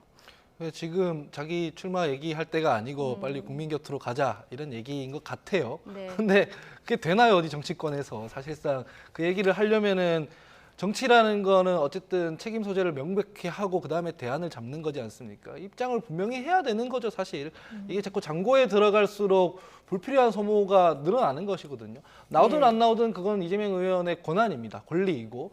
그러면은 당원들과 국민들의 선택을 다시 받으려면 아까도 말씀드렸다시피 방금 말씀하셨지 않습니까? 민생에 대한 뭐 얘기, 그 대안을 얘기해야 되는 거죠. 네. 자, 이재명 의원이 지금 108번뇌를 하고 있다. 이런 전언도 전해졌는데 여러 가지 시나리오를 두고 굉장히 많이 고민을 할 것 같아요. 일단은 사실 그 민주당이 그 1박 2일 동안에 심사숙고 끝에 내놓은 결의문이 유능하고 겸손한 민생정당, 국민과 함께하는 강력한 야당이라고 하는데 여기서 강력한 야당만 맞는 것 같아요. 나머지는 다 틀렸고 뭐 유능함이라고 하는데 뭐 지방선거 내내 공약에 대해서 혼선 같은 거 보여주면서 좀 무능하다는 거 많이 보여주셨고 뭐 겸손함이야 뭐 늘 없이 이런 반성과 성찰이 없다 보니까 겸손함도 못 느껴지고 민생정당이라고 말만 얘기했지만 검수완박 법안에 천착하면서 민생과는 동떨어진 모습만 보여주지 않았습니까? 그러니까 이런 부분에 대해서 사실 선거라는 것이 어떻게 보면은 책임을 져야 그 다음에 새로운 출발을 위한 대전제가 마련이 되는 것이거든요. 네. 그래서 전 이재명 의원이 당연히 전 출마할 거라고 보는데 그러면 그럴수록 민주당의 개혁은 좀 더 멀어진다. 전 이렇게 평가합니다. 네. 자, 깊은 고민을 끝내고 이재명 의원이 어떤 선택을 할지 좀 주목해서 보도록 하고요. 국민의힘 얘기 잠깐 해볼까요? 자, 이준석 대표 관련 징계 결정이 미뤄지면서 당 내부 갈등도 좀 커지는 이런 모습입니다. 자, 이준석, 배현진 최고위원 건건이 지금 부딪혔었는데 오늘은 이 대표가 몇몇 의원들을 겨냥했는데 장제원 의원 발언이 좀 발단이 된 겁니까? 예, 뭐 장제원 의원이 이제 본격적으로 입을 열기 시작했는데 네. 사실 이제 국민의힘에는 여러 가지 지금 당내 그런 뭐 흐름들이 있습니다만은 지금 뭐 초기 이제 윤석열 후보를 지지했었던 그룹들 이제 그 그룹들이 사실상 안철수 의원과의 단일화도 주도를 했고요. 그분들이 이제 인수위에도 많이 들어갔습니다. 그리고 배현진 의원 같은 경우에는 이제 인수위에 합류를 하면서 이제 어떻게 보면 이제 그쪽 그룹에 이제 편입이 된 것이고 네. 그게 어떻게 보면 이제 민들레라는 사조직으로 좀 더 이게 좀 확대 발전이 됐던 것도 사실입니다. 그렇기 때문에 이제 장제원 의원도 저런 식으로 이제 당대표에 대해서 또 여러 가지 문제 제기를 하고 또 여러 가지 자기 목소리를 내는 것은 아마 이제 차기 당권에 대해서 이제 욕심이 있는 분들이 조금 더 시동을 빨리 걸었다 이렇게 평가를 하고요. 아마 국민의힘에도 조금 안정이 좀 찾아오기를 국민들이 많이 바라실 텐데 네. 국민들의 바람과는 조금 멀어진 방향으로 가지 않을까 좀 예. 우려를 표합니다. 조금 전에 주셨던 이준석 국민의힘 당대표 페북 글 한번 다시 보여주시겠습니까? 디코이를 안 물었더니 드디어 직접 쏘기 시작하네요. 이제 다음 주 내내 간장 한 사발 할 것 같습니다. 좀 저희 국어 공부를 좀 해야 되는데 디코이 밑줄 긋고 미끼 이거 한 번 더 해석을 해야 될 것 같고요. 간장, 간을 보는 안철수 플러스 장제원이라고 하거든요. 해석 좀 해주시죠. 뭐 저걸 뭐 제가 해석할 수 있는 권한은 없지만은 네. 사실은 이제 이준석 대표에 대한 공격이라고 하면요. 그게 사실 가로세로 연구소라는 극우 유튜버를 통해서 이제 국민의힘과 연결된 일부 세력들이 있는 것 같습니다. 그렇기 네. 때문에 당에서도 초기에는 다 당에서도 외면했던 주장들이 당 안에까지 들어오게 됐고요. 그게 지금 작금의 현실이고요. 뭐 정진석 부의장부터 시작해서 뭐 안철수 의원이라든지 뭐 장제원 의원이라든지 또 민들레에서의 또 대표적인 역할을 했던 또 배현진 의원이 최고위에 있어요. 그러다 보니까 이분들이 이제 뭐 조직적으로 뭘 했다라고 생각은 안 듭니다만은 결과적으로 자신들의 목소리를 각자가 내므로써 다 자기 정치를 한 거죠. 그러면서 이제 이준석 대표와 이제 모두가 다 갈등을 일으키는 구조가 된 것인데 저는 사실은 이준석 대표가 뭐 화날 수 있다고 봅니다. 그리고 화날 만한 상황인 것도 맞고요. 근데 다만 이제 당의 대표이기 때문에 조금 더 인내해야 될 책임도 저는 있다고 봅니다. 그렇기 때문에 당에 대해서 안정감을 바라는 당원들도 많고요. 또 여러 가지 윤석열 정부의 성공적인 출범을 도와야 될 책임도 가장 우리가 무겁기 때문에 조금 이 부분에 대해서는 싸움의 전선을 넓힐 것이 아니라 조금 좁혀서 정당한 문제 제기 위주로 조금 더 하는 것이 더 바람직하다. 당을 위해서든 이준석 대표를 위해서도 좀 더 바람직하다. 저는 네. 이런 말씀을 드리고 싶습니다. 어쨌든 지금 징계 연기를 두고 당내 의견은 좀 분분한 상황인 것 같은데요. 수사 결과도 나오기 전에 징계를 검토하는 게 맞냐 이런 의견도 있는 것 같고 윤리위가 원칙을 지키면서 하면 된다 이런 의견도 나오는 것 같은데 이거 민주당에 한번 여쭤볼까요? 어떻게 보십니까? 저는 일단 저 싸움에 대해서는 앞서 싸움에 대해서. 네, 이준석 대표가 너무 좀 이기적인 것 같다는 생각이 듭니다. 예. 왜냐하면은 이준석 대표 비판하는 사람들도 이준석 대표가 국민의힘 혹은 보수 정당에 얼마나 기여했는지에 대해서는 알고 있고 인정하거든요. 근데 무조건 사사건건 이겨 먹어야 되는 어떤 저런 행보들 때문에 문제를 더 키우는 부분이 분명히 있다고 생각을 해요. 그래서 지금 저도 뭐 방송 패널로 나가 보면은 저랑 같이 카운트를 맡고 있는 젊은 패널들은 이준석 대표가 좋아서 그렇다기보다는 저 상징성이 무너지면은 당이 다시 후퇴할 것 같은 공포감 때문에 방어하는 부분도 있는 것 같아요. 그런 부분을 대표로서 잘 못 헤아리는 것 같고 윤리 부분은 층위가 두 가지이지 않겠습니까? 뭐 일단은 경찰 수사를 들어가 있는 부분에 대해서는 당연히 조사를 기다려야 되는 부분이 있는데 그럼에도 불구하고 그 새벽에 왜 자기 직원 그것도 정무실장쯤 되는 사람을 보내가지고 각서를 쓰고 이 부분은 해소가 돼야 돼요. 근데 설명이 안 나오고 있다는 거죠. 그래서 이 부분에 대해서 해소가 없기 때문에 지금 딜레마에 빠져 있다라는 생각이 듭니다. 네, 어쨌든 이준석 대표 소명까지 듣고 판단을 한다고 하니까 좀 지켜보도록 하고요. 자, 마지막 주제 짧게 다뤄보겠습니다. 노동부가 주 52시간 제도를 월 단위로 개편하는 정책 방향을 어제 발표를 했죠. 자, 그런데 오늘 아침 윤석열 대통령 보고받지 못했다고 선을 그었습니다. 윤 대통령 발언 듣고 오시겠습니다. 내가 어제 보고를 받지 못한 게 언론에 나와서 제가 아침에 확인을 해보니까 부총리가 노동부에다가 아마 민간 연구회라든가 이런 분들의 좀 조언을 받아가지고 검토를 해보라고 얘기를 한 상황이고 아직 정부의 공식 입장으로 발표된 건 아닙니다. 아직 정부의 공식 입장으로 발표된 거는 아니다. 자, 보고받지 못했다. 이렇게 얘기를 했는데요. 비슷한 시간에 국민의힘은 노동부와 보고를 받았다 이렇게 얘기를 했거든요. 어떻게 봐야 될까요? 일단은 노동부에서 발표를 했죠. 보도 네. 자료도 나갔기 때문에 사실상 이제 국민들께서는 정부의 입장이다라고 볼 수 있는 상황인 건 맞습니다. 근데 다만 그 발표한 내용들이 윤석열 대통령의 공약이랑 크게 배치되는 부분은 또 보이지는 않습니다. 예. 다만 이제 윤석열 대통령이 방금 지적한 대로 뭔가 이렇게 내부에서 확실한 정부적인 입장이 정리되지는 않았다라고 또 오늘 밝힘으로써 조금 이게 혼란이 있지 않냐 이렇게 지금 보는 의혹이 있는데요. 저는 뭐 정부 지금 초기이기 때문에 일부 혼선이 있다는 점은 인정을 하고요. 다만 이제 청와대에서 사회수석이 이제 노동정책을 관장을 하는데 사회수석이 있고 또 정무수석이 있습니다. 정무수석은 이제 당과의 가교 역할을 하는 것인데 조금 그런 수석들의 그런 참모의 역할로서 조금 더 적극적인 태도 내지는 이런 구설수에 오름으로써 대통령이 부담을 느끼기 때문에 이런 부분을 좀 참모들이 좀 더 미연에 방지하는 노력을 좀 더 해야 된다. 예. 그리고 이번 사건처럼 이런 것들이 반복되면 안 되겠죠. 그래서 이런 부분은 노동정책이라는 것은 상당히 국민들의 삶에 미치는 영향이 크기 때문에 신중해야 되고 윤석열 대통령 입장에서도 노동정책을 어쨌든 좀 더 신중하게 검토하겠다는 그런 의지로 받아들여 주시면 좋을 것 같습니다. 예. 정부 출범 초기다 보니까 좀 혼선이 있었던 것 같다. 이렇게 보셨는데요. 예, 대통령은 처음이라 그렇다라는 말이 제가 떠오르는데요.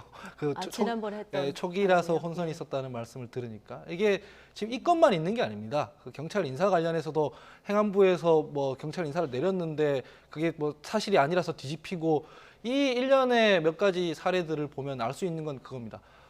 정부와 당과 대통령실이 소통이 안 되고 있다라는 거거든요. 계속 혼선이 나가는 게 한두 건, 지금 한 건이 아니지 않습니까? 이런 부분들에 대해서 빨리 바로잡지 않으면 지금 되게 심각한 상황인데 뭐 물가라든가 고유가라든가 이런 부분들에 대해서 민생에 큰 타격이 줄 예. 거다. 빨리 정리하는 게 좋겠다라는 생각입니다. 네, 민생이 위기인 만큼 좀 통일된 목소리가 나와야 된다. 이런 혼선이 계속되면 안 된다. 네. 자, 이런 조언까지 들어봤습니다. 나이트 포커스 오늘은 신인규 전 국민의힘 상근 부대변인 그리고 하원기 전 더불어민주당 상근 부대변인과 함께했습니다. 오늘 두 분 고맙습니다. 감사합니다.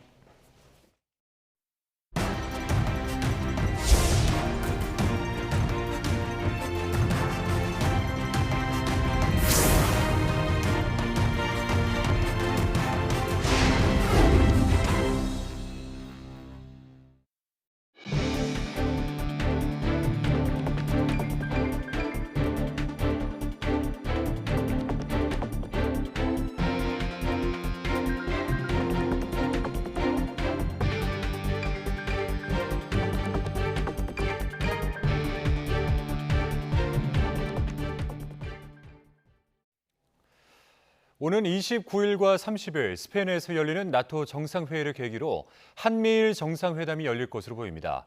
대통령실 관계자는 오늘 브리핑 내서 한미일 정상회담이 29일로 최종 조율되고 있다는 일본 언론 보도에 대해서 맞다고 확인했습니다.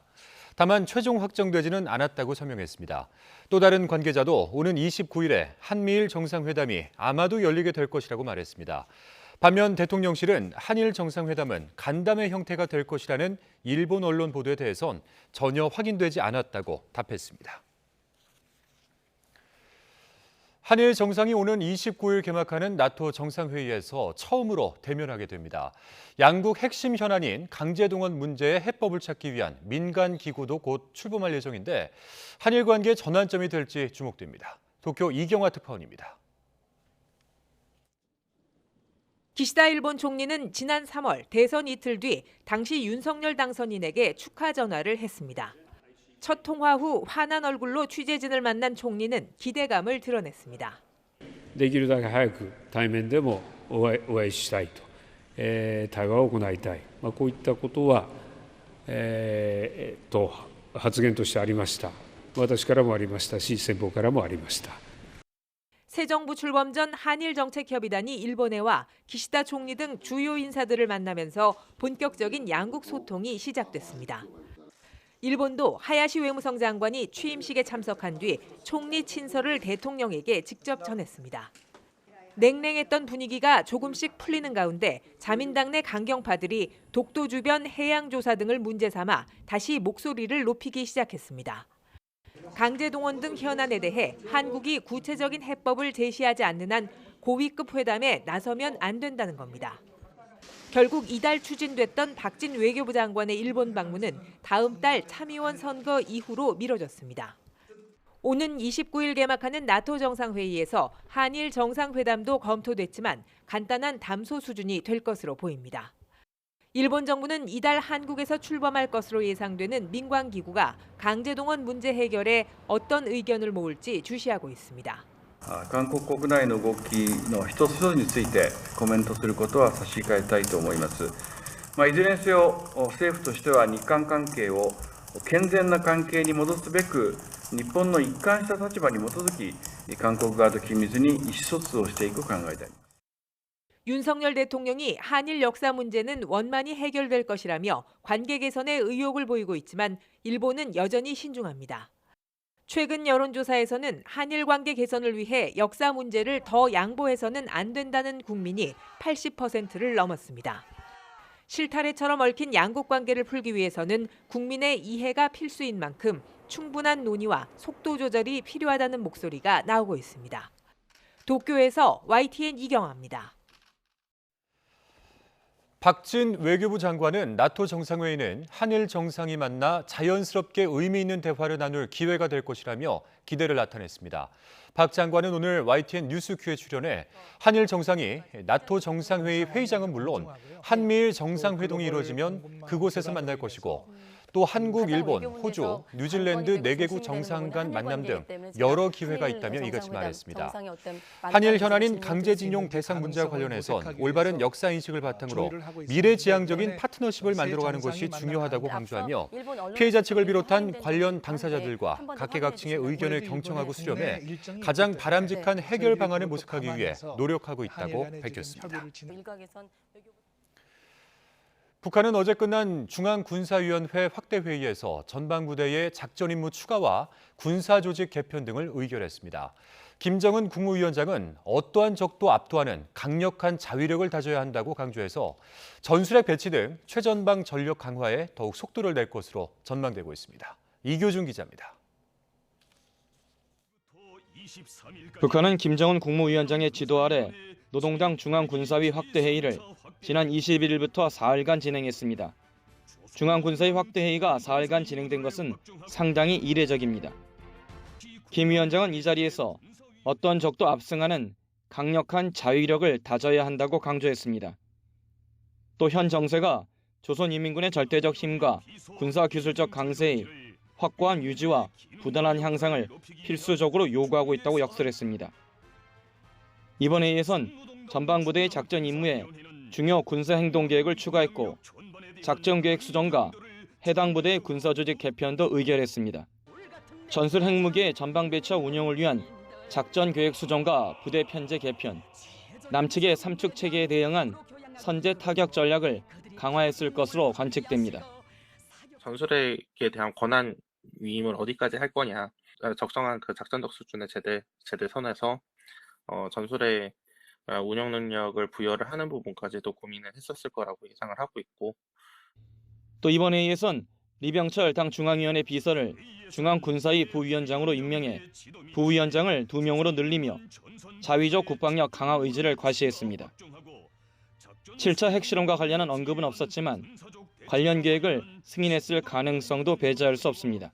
전략적 기도에 맞게 전쟁 억제력을 확대 강화하기 위한 중대 문제를 심의 승인했다는 내용 등을 밝힌 만큼 정부는 모든 가능성을 열어두고 관련 동향을 예시주시해 나가겠다는 말씀을 드리겠습니다. 이와 함께 북한은 6.25 전쟁 72주년을 맞아 복수 결의 모임과 미술 전시회 등 반미 행사를 5년 만에 재개하며 반미 투쟁을 선동하고 있습니다. 강대강 정면 승부 대외 규제를 강화하면서 내부 결속과 결사 항전 의지를 다지는 모습입니다. YTN 이교준입니다. 국가정보원이 1년 만에 원훈을 교체해 61년 전 초대 원훈인 우리는 음지에서 일하고 양지를 지향한다를 복원했습니다. 국정원은 오늘 보도자료를 통해 그동안 전현직 직원들 사이에서 신형복채 논란이 제기됐던 원인을 우리는 음지에서 일하고 양지를 지향한다로 복원했다고 밝혔습니다. 이번에 복원된 원인은 국정원의 전신인 중앙정보부가 1961년 창설됐을 당시 초대 중앙정보부장인 김종필 전 총리가 지은 것으로 37년간 사용됐습니다. 중앙선거관리위원회가 김승희 보건복지부 장관 후보자의 정치자금 유용 의혹에 대한 조사에 착수했습니다. 선관위는 김승희 후보자의 국회의원 시절 정치자금법 위반 의혹에 대한 사실관계 확인과 조사가 진행되고 있다고 밝혔습니다. 김 후보자는 자신의 정치자금을 활용해 보좌진에게 격려금을 지급하고 같은 당 의원들에게 후원금을 줬다는 의혹을 받고 있습니다. 또한 정치자금으로 업무용 렌터카를 도색한 뒤 매입하고 입법 정책 개발비를 여론조사에 사용했다는 의혹도 제기됐습니다. 네, 다음 달 11일부터는 코로나19 확진으로 격리됐을 때 생활비를 지원받는 대상이 크게 줄어듭니다. 정부는 유급휴가비와 재택치료자 지원도 줄여서 하반기 재유행을 대비한 재정 여력을 확보하기로 했습니다. 기정훈 기자의 보도입니다. 현재 코로나 확진 격리에 따른 생활지원금은 1인 가구 10만 원, 2인 이상 가구 15만 원. 소득에 관계없이 지원했지만 앞으로는 기준 중위소득 100% 이하 가구에만 지급합니다. 재원을 필요한 곳에 집중하고 하반기 재유행을 대비한 재정 여력을 확보하기 위한 것입니다. 앞으로는 가구당 기준 중위소득이 100% 이하인 경우에 한정해서 지원합니다. 전체 인구의 약 절반 정도가 이에 해당할 것으로 보고 있습니다. 1인 가구라면 한 달 소득 약 233만 원, 4인 가구라면 합계 약 512만 원이 안 될 경우에만 지원을 받을 수 있습니다. 소득의 판단은 월납입 건강보험료로 하는데 직장 가입자의 경우 1인 가구 약 8만 2천 원, 4인 가구는 합산액이 약 18만 원 이하여야 합니다. 모든 중소기업이 대상이던 유급휴가비 지원도 축소됩니다.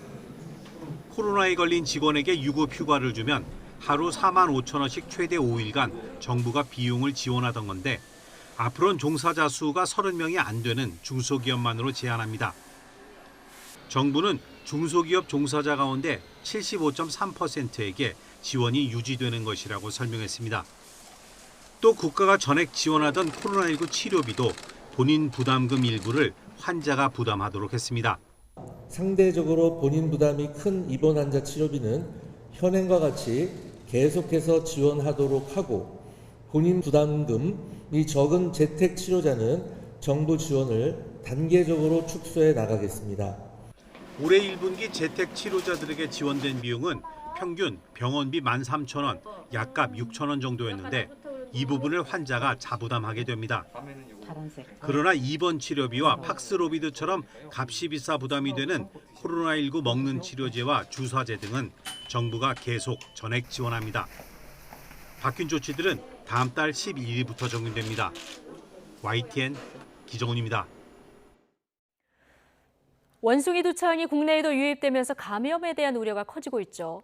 원숭이 두창은 코로나19와 달리 밀접 접촉으로 감염되기 때문에 대규모 유행으로 번질 가능성은 적지만 초기 증세가 수두와 비슷하고 증상이 눈에 잘 안 띄는 곳에 생길 수 있어서 조용한 전파를 주의해야 합니다. 이형원 기자입니다. 원숭이 두창 국내 첫 확진자가 생겼지만 유행으로 번질 가능성은 적습니다. 코로나19와 달리 물집에 닿거나 성접촉 등 밀접 행위가 있어야 전파되는데 해외에서 입국한 첫 환자가 공항에서 자진 신고해 밀접 접촉한 사람이 없기 때문입니다.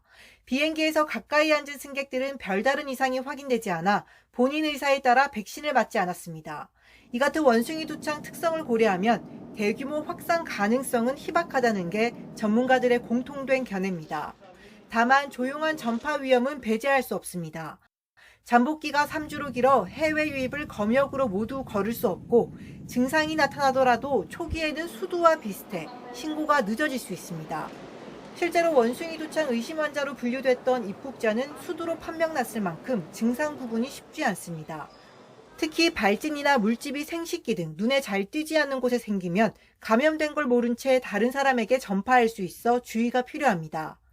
다른 질병의 초기 증상들하고 크게 다르지가 않고 눈에 잘 띄지 않는 곳에 피부병변이 발생을 하면은 모르고 다른 사람하고 접촉을 할 수 있다라는 점이 이 전파 조절을 하는데 가장 어려운 점이라고 보고 있습니다.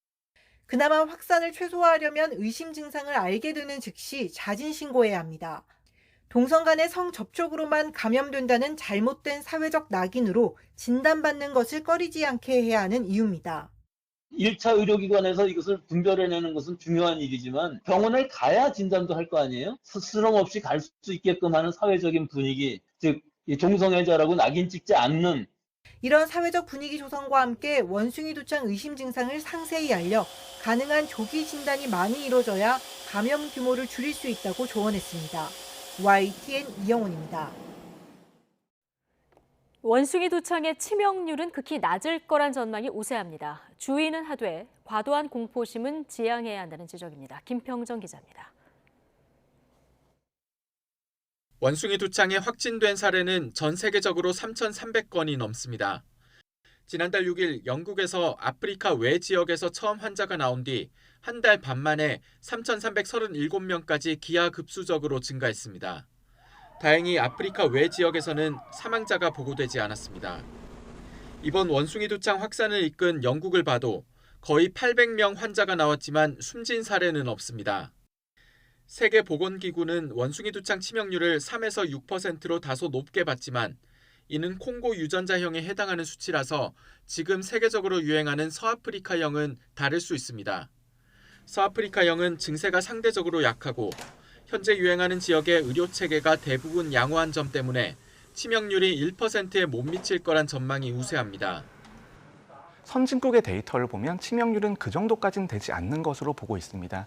0.1에서 0.2% 정도의 치명률을 보일 것으로 예상을 하고 있고, 그리고 우리나라에서도 다양한 치료제들이 이미 도입이 되어 있고 새로운 치료제들도 도입이 예정되어 있기 때문에 어느 정도 치명률은 관리가 가능할 것으로 보입니다. 다만 아직 정확한 정보가 부족한 만큼 경계심은 유지할 필요가 있습니다.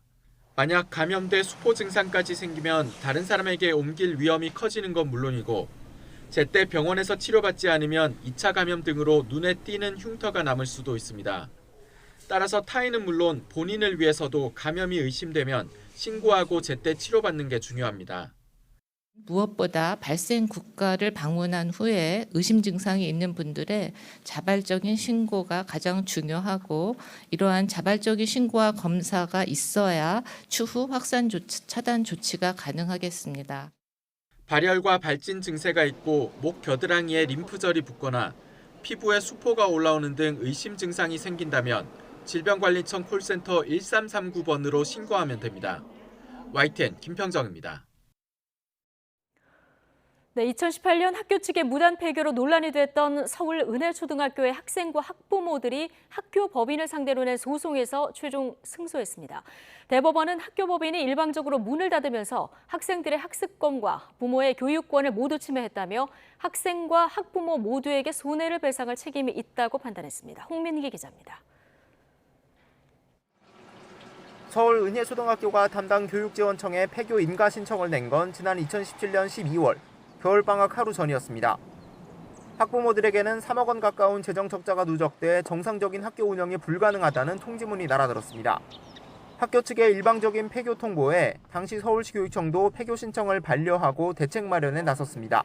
해당 사립초등학교에 관한 운영 상황에 관한 정상적인 학교 운영을 위해서 지도 감독을 할 수가 있기 때문에 교육지원청과 본청과 본청의 학교 법인 담당 또 재정 담당과 같이 합동으로 학교에 관한 운영 상황을 전반적으로 진단을 해보고.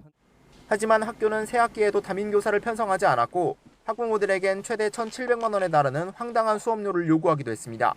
결국 학생들이 모두 다른 학교로 전학하면서 은혜초등학교는 사실상 폐교됐고 학생과 학부모들이 학교법인과 이사장 김모 씨를 상대로 손해배상 소송을 제기하며 법정 싸움이 시작됐습니다.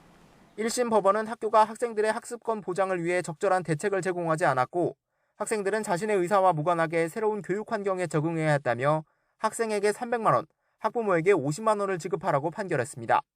지난해 12월 열린 2심 판결도 같은 이유로 학교 측 항소를 기각하고 1심과 같은 위자료를 인정했습니다. 학교 측 상고로 사건은 결국 대법원으로 향했고 폐교 4년 만에 대법원은 2심 판결을 최종 확정했습니다. 재판부는 미성년 학생의 학습권은 헌법과 하위법이 보장하는 구체적인 권리라며 학교 측의 일방적 폐교 결정은 불법 행위라고 인정했습니다. 또 학생의 학습권은 부모의 교육권과 구별되는 독자적 권리에 해당하기 때문에 학생과 학부모에게 각각 위자료를 인정한 원심에 특별한 잘못이 없다고 덧붙였습니다. 학교법인의 이사장 김 씨는 인가를 받지 않고 교직원들을 해고한 혐의 등으로 별도의 형사재판도 받고 있습니다. 김 씨의 대법원 선고 결과는 오는 30일에 나올 예정입니다. YTN 홍민기입니다. 미국에서 충돌 사고로 폐차 처리된 테슬라 전기차에서 불이 난 뒤 꺼지지 않자 소방관들이 물 웅덩이를 만들어서 겨우 진화에 성공했습니다. 기존 내연기관 차량보다 전기차에 불이 났을 때 진화 시간과 물이 훨씬 많이 든다는 지적이 사실로 확인된 겁니다. 김진호 기자입니다. 미국 캘리포니아주 세크라멘토의 한 폐차장에서 시커먼 불길이 솟아오릅니다. 충돌 사고로 폐차 처리된 테슬라 전기차에 불이 난 것입니다. 소방관이 소방 호스로 물을 퍼부으며 불을 끄려고 시도하지만 불은 꺼진 듯 하다가 계속 되살아나며 좀처럼 꺼지지 않았습니다. 소방관들은 배터리에서 방출되는 가스와 열기로 불이 계속 붙을 수 있다고 결론내고 배터리 자체가 물에 잠길 수 있도록 물 웅덩이를 만들었습니다. 트랙터를 이용해 땅을 판 뒤 여기에 물을 채운 후 테슬라 차를 이 물 웅덩이에 집어넣어 겨우 불길을 잡았습니다. 폐차장이었기에 가능한 해결책이었습니다. 세크라멘토 소방당국은 웅덩이에 채운 물은 17,000리터로 웬만한 건물 화재 진압에 사용되는 양과 맞먹는다며 소방관 12명이 1시간 넘게 진화했다고 밝혔습니다. 테슬라의 긴급 대응 가이드라인에 따르면 모델 S 차량의 배터리에서 불이 날 경우 배터리에 직접 물을 뿌려 불을 끄는데 꼬박 24시간이 걸리고 11,000리터에서 30,000리터 사이에 물이 필요합니다. 지난해 4월 텍사스주에서 테슬라 모델 S 차량이 충돌 사고 뒤 화염에 휩싸였을 때는 소방대가 7시간 동안 약 10만 6천 리터의 소방수를 쏟아부은 뒤에야 불이 꺼졌습니다. 이 소방수의 양은 미국 일반 가정이 2년간 쓰는 양과 맞먹습니다. 소방서 측은 이번에는 차를 웅덩이에 집어넣었기 때문에 물을 아낄 수 있었다고 설명했습니다. 일반 내연기관 차는 불을 끌 때 전기차의 100분의 1 정도인 1,000리터의 소방수가 필요합니다. YTN 김진호입니다. 네, 우주는 지상보다 중력이 약하기 때문에 세포나 단백질 수준의 실험 결과도 지상의 실험과는 다르게 나옵니다. 우주 산업이 앞선 나라들은 이런 현상들을 활용해서 우주에서 고순도 신약을 제조하거나 인공 장기를 만드는 실험을 하고 있는데 본격적인 우주 시대를 열고 있는 우리나라도 참고할 만한 것 같습니다. 최소라 기자입니다. 지구 상공 400km를 돌고 있는 국제 우주 정거장입니다. 미국 기업 테크샷은 2020년 이곳에서 3D 프린터로 세포를 층층이 쌓아 심장 근육을 만드는 데 성공했습니다. 지상에서는 중력 때문에 세포가 납작하게 퍼져버리는데 중력이 약한 우주 공간에서는 세포가 입체적으로 자란다는 특성 덕분입니다. 미국 머크사는 우주 공간에서 고순도 면역 항암제를 제조하는 데 성공했습니다. 우주에선 약물을 만들 때 생성되는 단백질 결정이 바닥으로 가라앉지 않아 더 균질하고 순도 높은 약물을 얻을 수 있습니다. 이 또한 중력이 약한 우주 공간의 특성을 활용한 연구입니다. 이 밖에 아스트라제네카와 일라일릴리도 무중력 상태를 이용한 신약 개발을 진행 중입니다. 국제우주정거장 미국 국립연구소는 2019년 이후 우주정거장에서 이루어진 연구과제 62건 가운데 41건이 이 같은 우주의학 실험이었다고 밝혔습니다. 현재 우주의학을 선도하는 나라는 미국과 이스라엘, 영국, 유럽 몇몇 국가입니다. 미국과 유럽의 제약회사들이 이렇게 두각을 나타낼 수 있는 이유는 이런 국가들이 우주정거장에 접근할 수 있는 그런 독점적인 그런 권리를 갖고 있어서 이런 우주의학 기술에 아주 빠르게 준비를 하고 그다음에 이런 기술의 발전들을 이뤄 나갈 수 있기 때문이라고 생각을 합니다. 전문가들은 우리나라도 발사체 기술 개발과 동시에 고부가가치를 창출하는 새로운 우주 산업으로 눈을 넓혀야 할 때라고 강조합니다. 전통적인 위성체나 발사체 개발, 발사체 서비스는 전 세계적인 우주 시장에서 수익이 차지하는 비중이 6% 미만입니다. 한국도 바이오나 우주의학과 같은 신생 분야에 적극적으로 투자해서 우주 시장을 좀 더 확대하고 넓히는 데 기여할 수 있으면. 누리호 성공을 계기로 국내 우주 산업이 탄력을 받고 있는 가운데 발사체 기술 개발을 넘어 새로운 우주 먹거리에 대한 고민도 절실해 보입니다. YTN 사이언스 최소라입니다. 네, 우크라이나 동부 요충지 세베로도네츠크에서 결사항전을 벌이던 우크라이나군이 러시아군의 공세에 밀려 결국 퇴각하기로 했습니다. 루안스크주 대부분이 러시아 수중에 넘어가게 되면서 돈바스 지역이 풍전등화 위기에 처했습니다. 보도에 김형근 기자입니다. 우크라이나군 탱크가 건물 사이에 숨어 포격을 가합니다. 우크라이나군은 사력을 다해 러시아군에 맞서고 있지만 역부족입니다.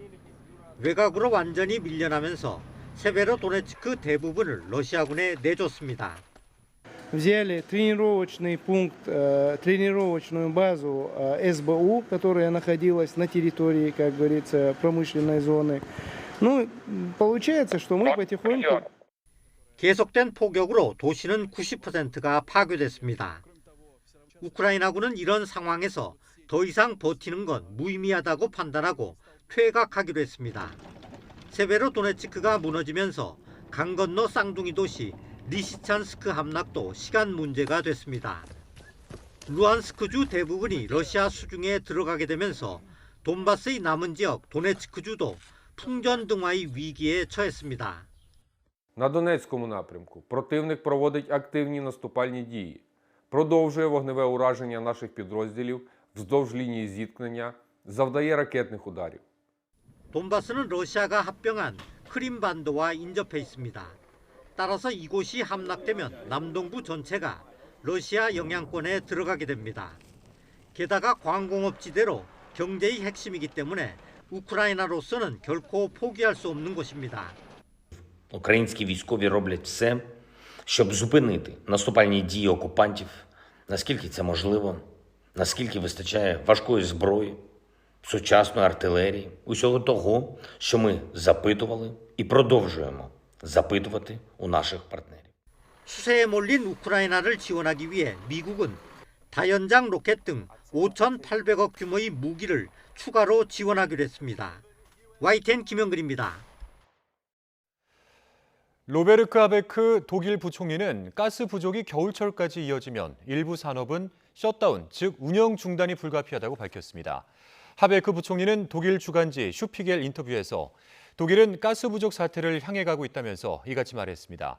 하베크 부총리는 가스 부족과 관련해 기업과 개인 지원 대책을 추가로 펼치겠다면서도 이런 대책만으로 충격을 모두 흡수하기에는 역부족일 수도 있다고 덧붙였습니다. 앞서 독일은 러시아의 가스 공급 축소에 대응해 가스 비상 공급 계획 경보를 비상 단계로 상향 조정했습니다. 터키가 국호를 튀르키예로 변경함에 따라 외교부도 튀르키예를 공식 표기로 사용하기로 했습니다. 외교부는 오늘 각 정부 부처에 공문을 보내서 튀르키예로 표기법을 변경한다고 알렸으며 외교부 공식 홈페이지도 오늘부터 표기를 변경했습니다. 앞서 유엔은 이달 초 국호를 터키에서 튀르키예로 변경해달라는 터키 정부의 요청을 공식적으로 승인했습니다.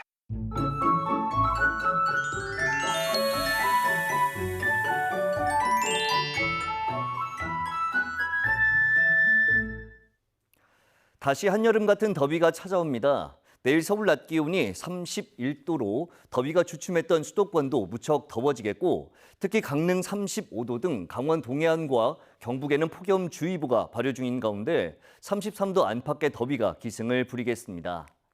내일은 대체로 구름만 많겠지만 아침까지 서해안과 남해안, 제주도를 중심으로 안개가 짙게 끼거나 이슬비가 내리겠습니다. 또 충청과 남부 내륙에는 아침부터 저녁 사이 돌풍과 벼락을 동반한 소나기가 쏟아지거나 우박이 떨어지는 곳이 있겠고 지형적인 영향을 받는 제주도는 내일부터 모레까지 비가 내렸다 그치기를 반복하면서 최고 50mm의 비가 오겠습니다. 내일 아침 기온 오늘과 비슷하거나 조금 높겠습니다. 서울 21도, 대전 23도, 광주 23도, 부산 22도로 예상됩니다. 낮 기온은 오늘보다 1도에서 많게는 8도가량 높겠습니다. 서울 31도, 대전 31도, 광주 30도, 대구 33도로 예상됩니다. 일요일인 모레도 무더위가 이어지는 가운데 내륙 곳곳에 소나기가 지날 전망입니다. 날씨 정보였습니다. 네, 금요일 뉴스나이트 마치겠습니다. 네, 저희는 월요일 밤 9시 40분에 다시 찾아뵙겠습니다. 함께해 주신 여러분 고맙습니다.